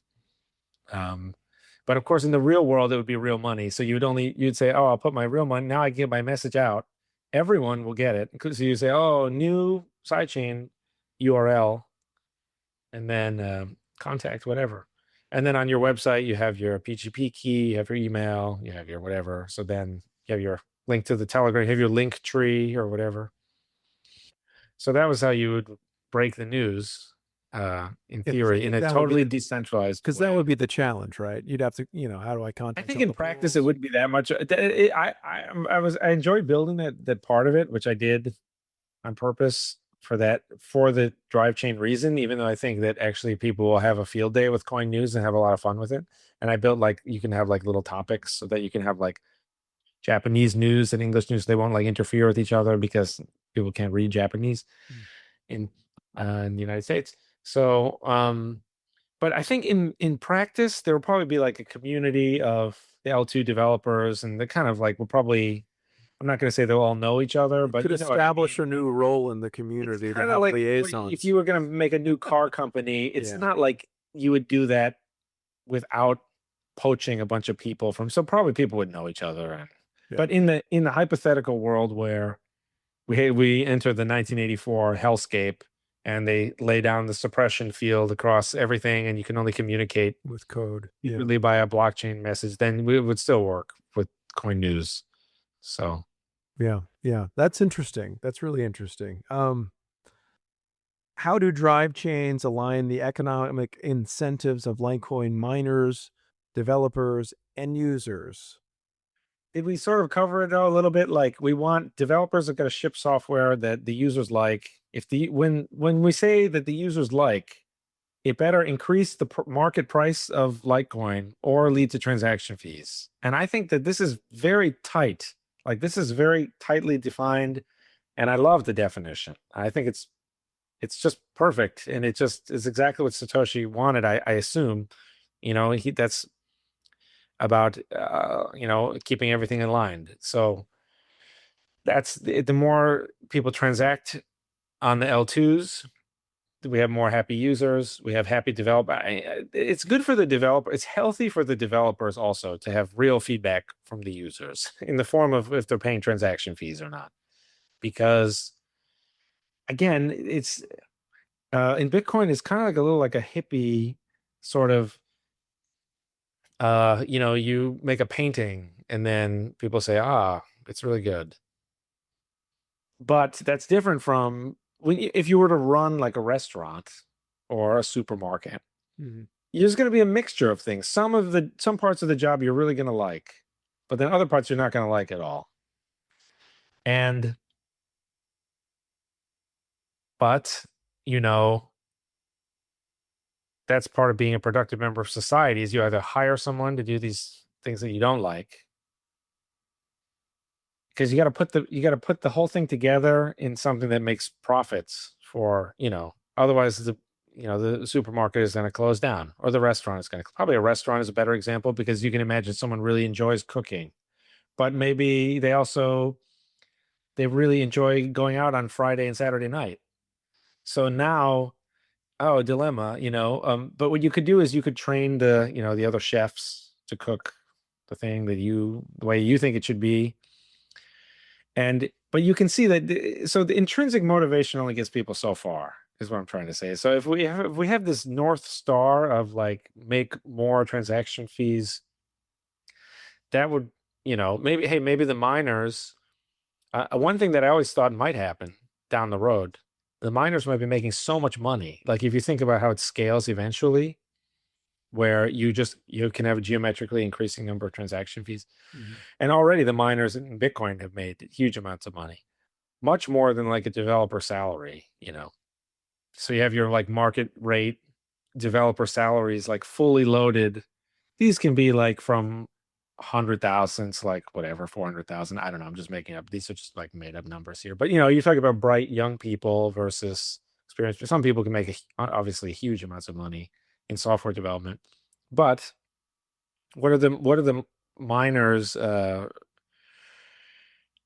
profit margins and revenues, and some of these numbers are just enormous, like huge amounts of money.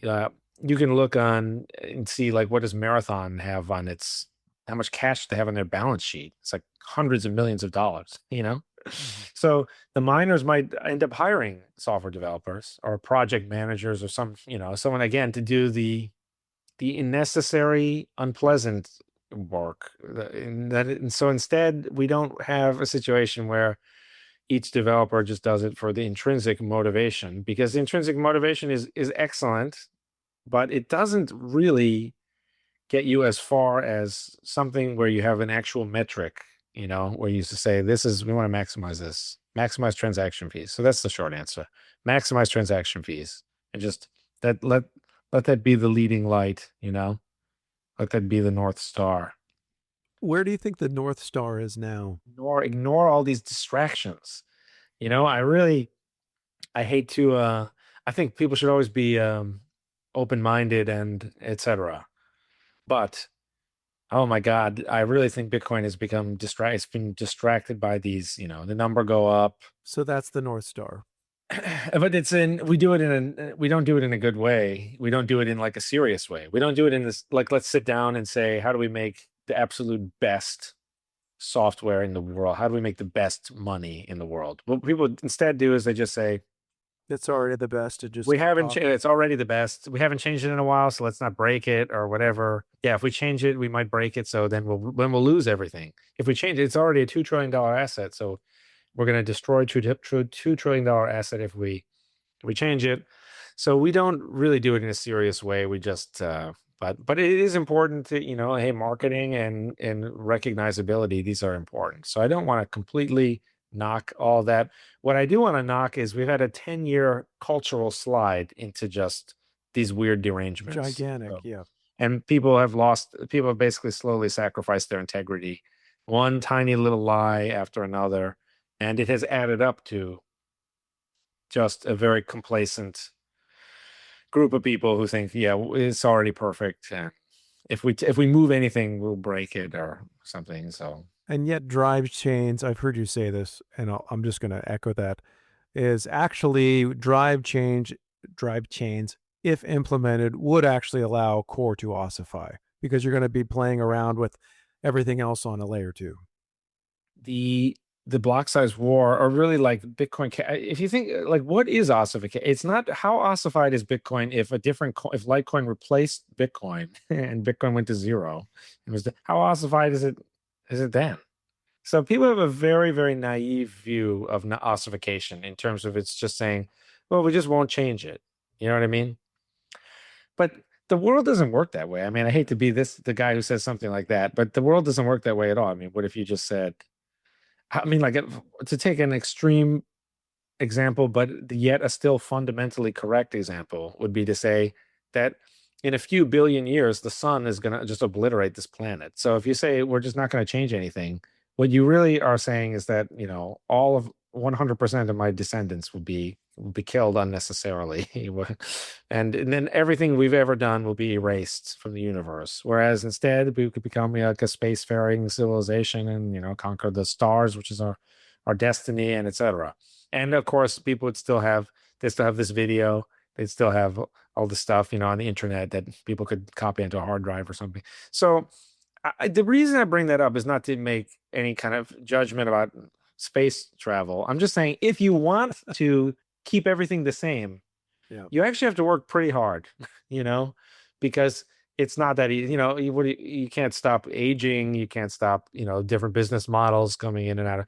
So this ossification thing is really, really, really, really poorly thought out. And what it ends up meaning is nothing, because the people who are pro ossification, they don't even realize that Bitcoin Core puts out a new version every 6 months. And they do that because this is the intrinsic motivation going in a weird way, where they do this refactoring and stuff. So I wrote a whole article about this called Precedence Ossification. I've written a giant article that people can read, all about how completely misguided this idea is, and how we have something much better that we used in the past, and now everyone is just people don't understand what we had in the past, which was great, and it still is great, which is the idea that the old node, if the nodes disagree, the old node wins. And that is all you need, and that's perfect, and that's what we have. And that's what every blockchain has. Litecoin would also have. Everything that activates with soft fork has that. So 2 scenarios.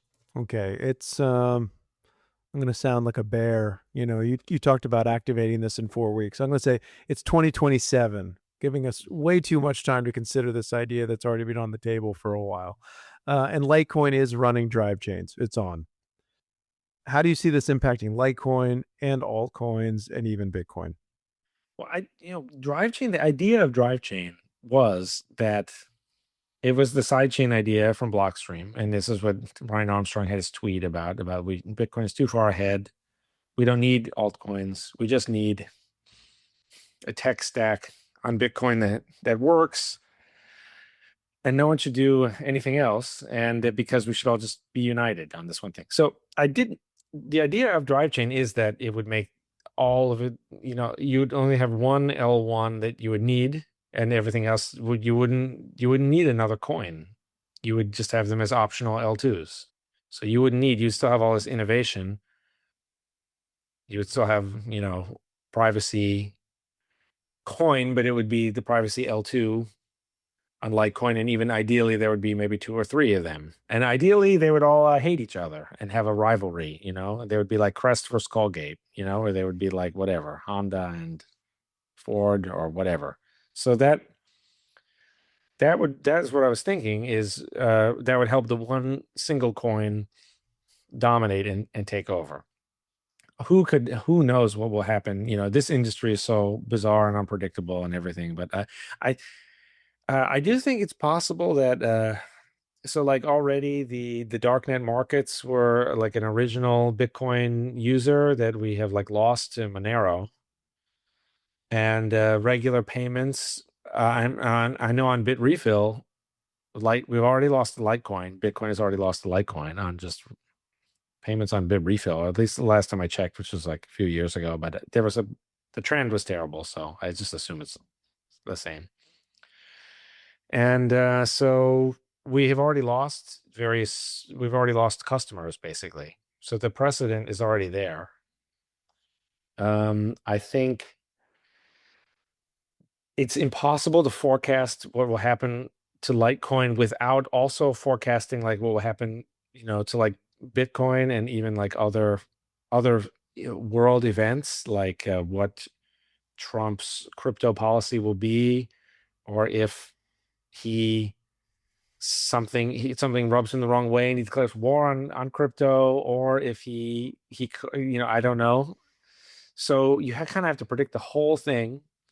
And I would say that if I really had to wrap my head around it, the big variable will be if Bitcoin does this reformation basically and says we need to focus on the details, like we need to focus on the 8 billion users, and we need to focus, we need to take that seriously. What does it look like?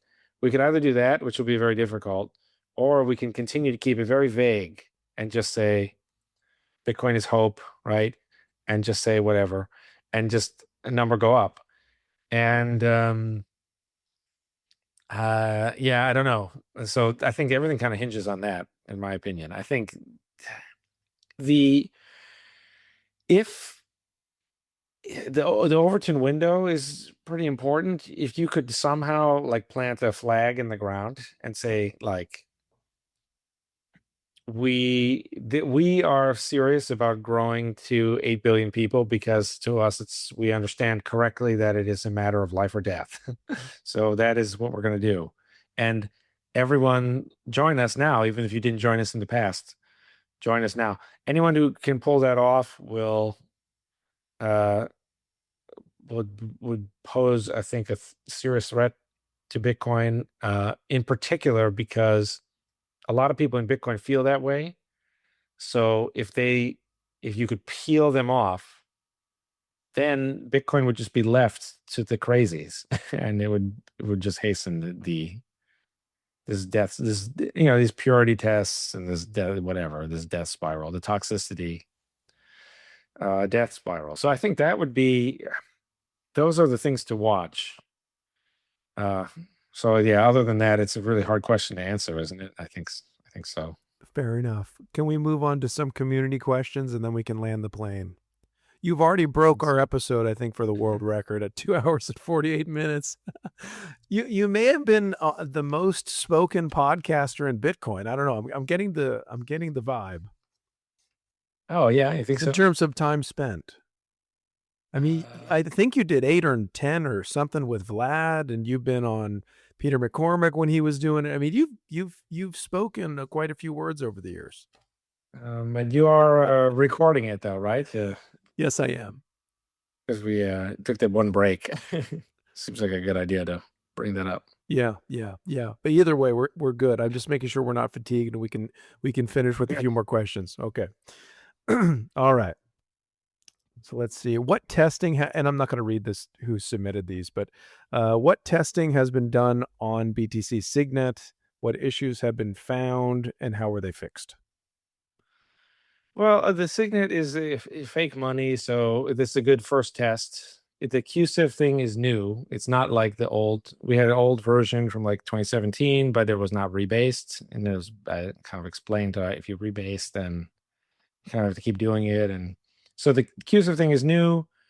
I don't think it is possible to find like the so let me an example of a bug would be like I think it's hard to say what qualifies as like a bug or not, but there was various optimizations without which software would maybe take too long to run, so we let it run and accumulate blocks. The easy way out would be to just keep resetting the network. But I think we've gone a long time without resetting it. And we now have something like 200,000 L1 blocks because we do them every 60 seconds. We do them more quickly because we start at 0, first of all. And it is a better user experience. And this is not the intended, this is a test world. So you can shorten it even. So on our Signet, we have 60-second blocks. And we have something like 200,000. I mean, I could go to, I think, node.drivechain.info. I had like a public mirror so anyone can check it out, how many we actually have. But eventually, as the blockchain got longer, we had to optimize a few things here and batch sending over like the headers, and we do them in groups of 2,000, which is similar to what Bitcoin Core does. But so like for the enforcer, the BIP 300 enforcer, we implemented that as well. I think if anyone really wants to know about these details, you can go. It's like a public repository on GitHub, so you can just go to the layer2labs.com. Excuse me, go to github.com/layer2labs, and then you can see all the commits, and you can see the pull requests. You can see all the details. You can see how the sausage is made, if you want. It's probably a more productive way than trying to ramble out the answer. It's the question of like a bug that people would understand, and I don't know if then Sure. And I can how link that long. in the show notes too. Yeah. Yeah, that's good. How many devs are at Layer 2, and who is funding your efforts? Well, we raised some money in the end of 2022. Mostly, really exclusively, this was people that I had known for a long time, and they were like Bitcoin OG type people. So we did not take any VC money, although I mean I probably would have, but that's not the point. The point is we had like a very difficult thing to explain, and so only a few people would even have understood it anyway. These are mostly people who are also were becoming skeptical of Lightning by that year, 2022. That was like December 2022. How many devs work there? Like say maybe 8. I hope I didn't forget anyone. Yeah, actually, you can go. We have a team page now. We didn't have one for a long time. I don't know why, but on layer2labs.com, we have the team page now. So you can see that. We have some are really, really good. One person, my co-founder, was a Bitcoin Core developer and contributed to Bitcoin Core, I think 12, 13, 14, 15, and 16, something like that. So those were versions of Bitcoin from like the year 2015 to 2016. So he's great. You got some OGs, yeah. We got a few. How would drive chains impact Litecoin's narrative? Would it be more than, or expand upon the idea of it's just digital silver? I think the digital silver thing, I've never bought that narrative, just as a little bit of feedback as a potential narrative consumer, because the idea of silver was that it was 16 times more prevalent than gold, and so sometimes a gold coin was worth too much. Gold is too rare. But in a world where it's digital accounting and you have Arabic numerals, the computer is subtracting, and everything's divisible to 8 decimal points, and so I don't know. The silver, I think the narrative for Litecoin that I always bought was something like, if anything bad happens to Bitcoin, there's another thing here, which even that narrative I was not very convinced by. But now I've experienced firsthand all these random deranging things in Bitcoin. So now I see the narrative in a new light, and now I think, oh man, like that is the narrative, and that is the truth. I would say that people are hungry for an alternative. Uh, Not so much like, I think part of what made like Ethereum big was that it was just like the opposition party, you know? So we have like the one party, a democracy with one party does not, that doesn't work. We don't want that. And, like whatever. No offense to China and Russia and these other places that have, you know, the Vladimir Putin party won every time. It's like, okay. And Mexico also had this. They had I think it was called PRI or something. This one party won for like 85 years or something. I'm not exactly sure, but a long time. The other party finally won, and then it was revealed unbelievable amounts of corruption had taken place, and they're in league with the cartels. I love the people of Mexico, of course, but don't send any cartel people. But this is like the one party democracy doesn't work. So you have Bitcoin, and then finally I think people were searching for, in the year 2014, 2015, people were kind of hungry for, okay, what's the plan B of this Bitcoin thing. So I think that's like a really good thing to go and just say, we're going to retake the opposition party from Ethereum, because Ethereum is this weird science project. We're going to copy the EVM sidechain, and we're going to be pursuing real transactions with real users. So I don't know, but I don't pretend to be an expert in narratives, unfortunately. I don't think I can help anyone with that, but I do think that I tell you, the silver to Bitcoin's gold, I never really bought it. I was like, I know that this is the thing you're supposed to say if you are a Litecoiner, but it's kind of like MBTC or Sats. Yeah, Sats are the silver. yeah. Sats are the silver to Bitcoin's gold, so not Litecoin. Litecoin is a different thing. That's But what Vitalik, I remember, said in one of his interviews about how Milli BTC was the silver to Bitcoin right, gold, yeah, something like he was that. right. I think Eric Voorhees Yeah. said that also, or something. Yeah. I don't know if that's true, but I think so. Um, Here's another one. I think this is our last one.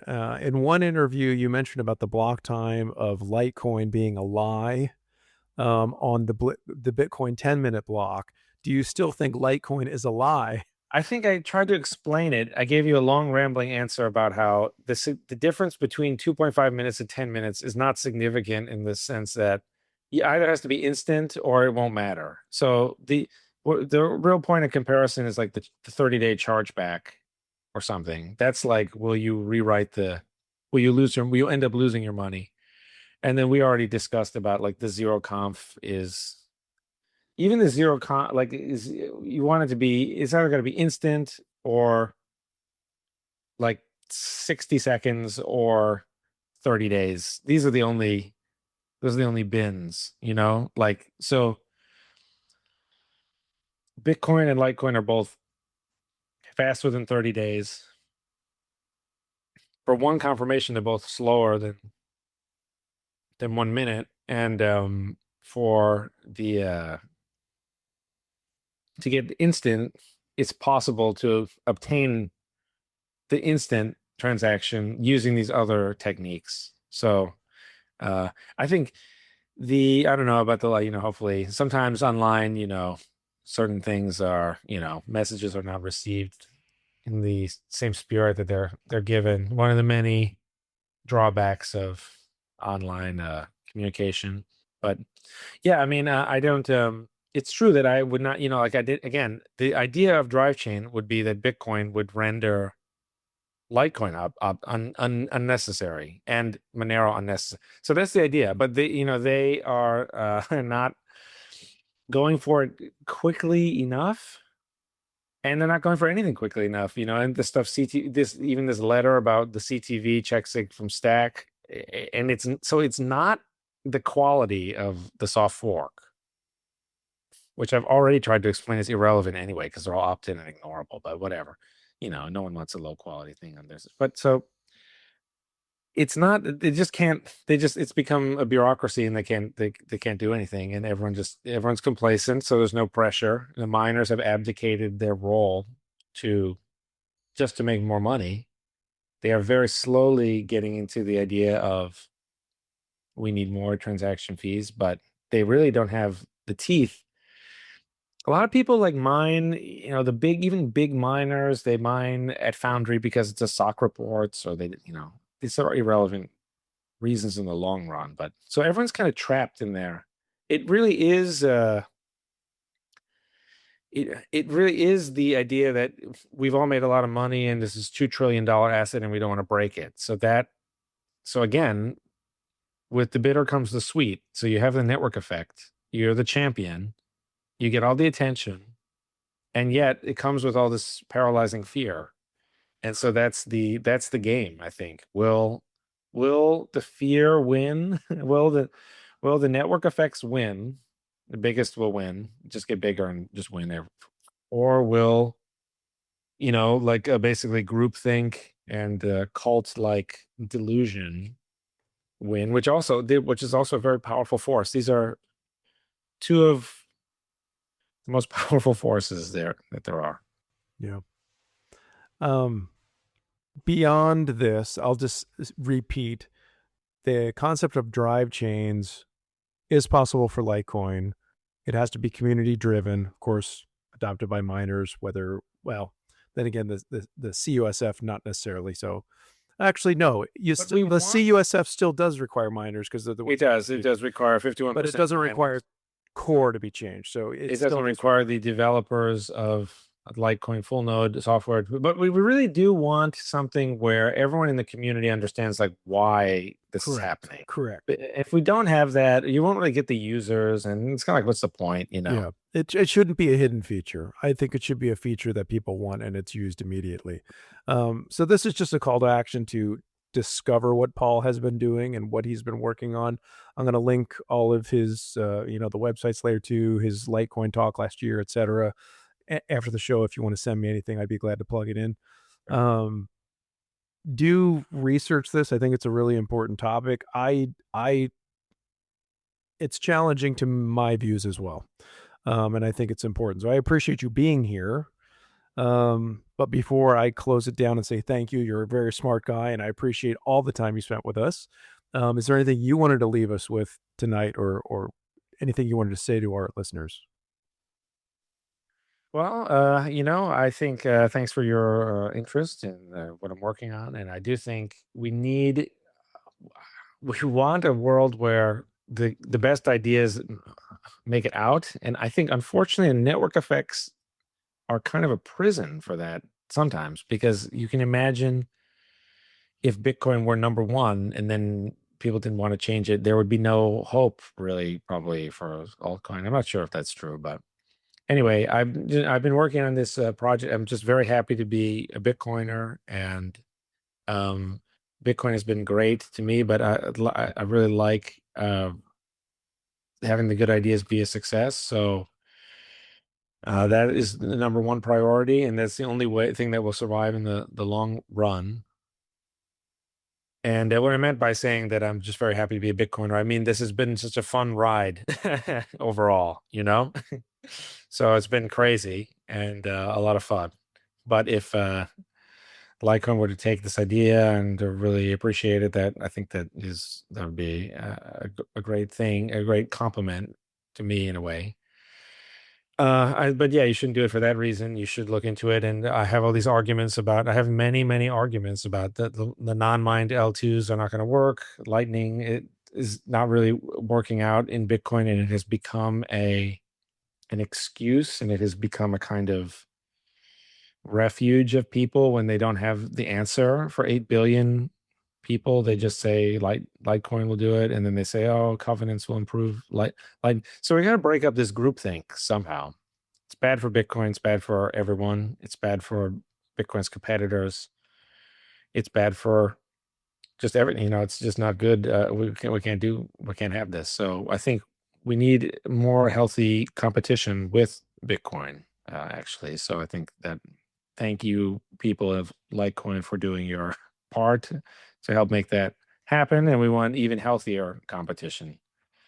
I was really disappointed. One final thought is, when Bitcoin Cash came around, I kind of thought, oh, maybe we'll have two coins, and there will be a big, there'll be a competitive force on each, and they'll become kind of maybe slightly different from each other, but they will keep each other in line. But we really didn't have that at all. Bitcoin Cash, it had not a great idea and not great execution.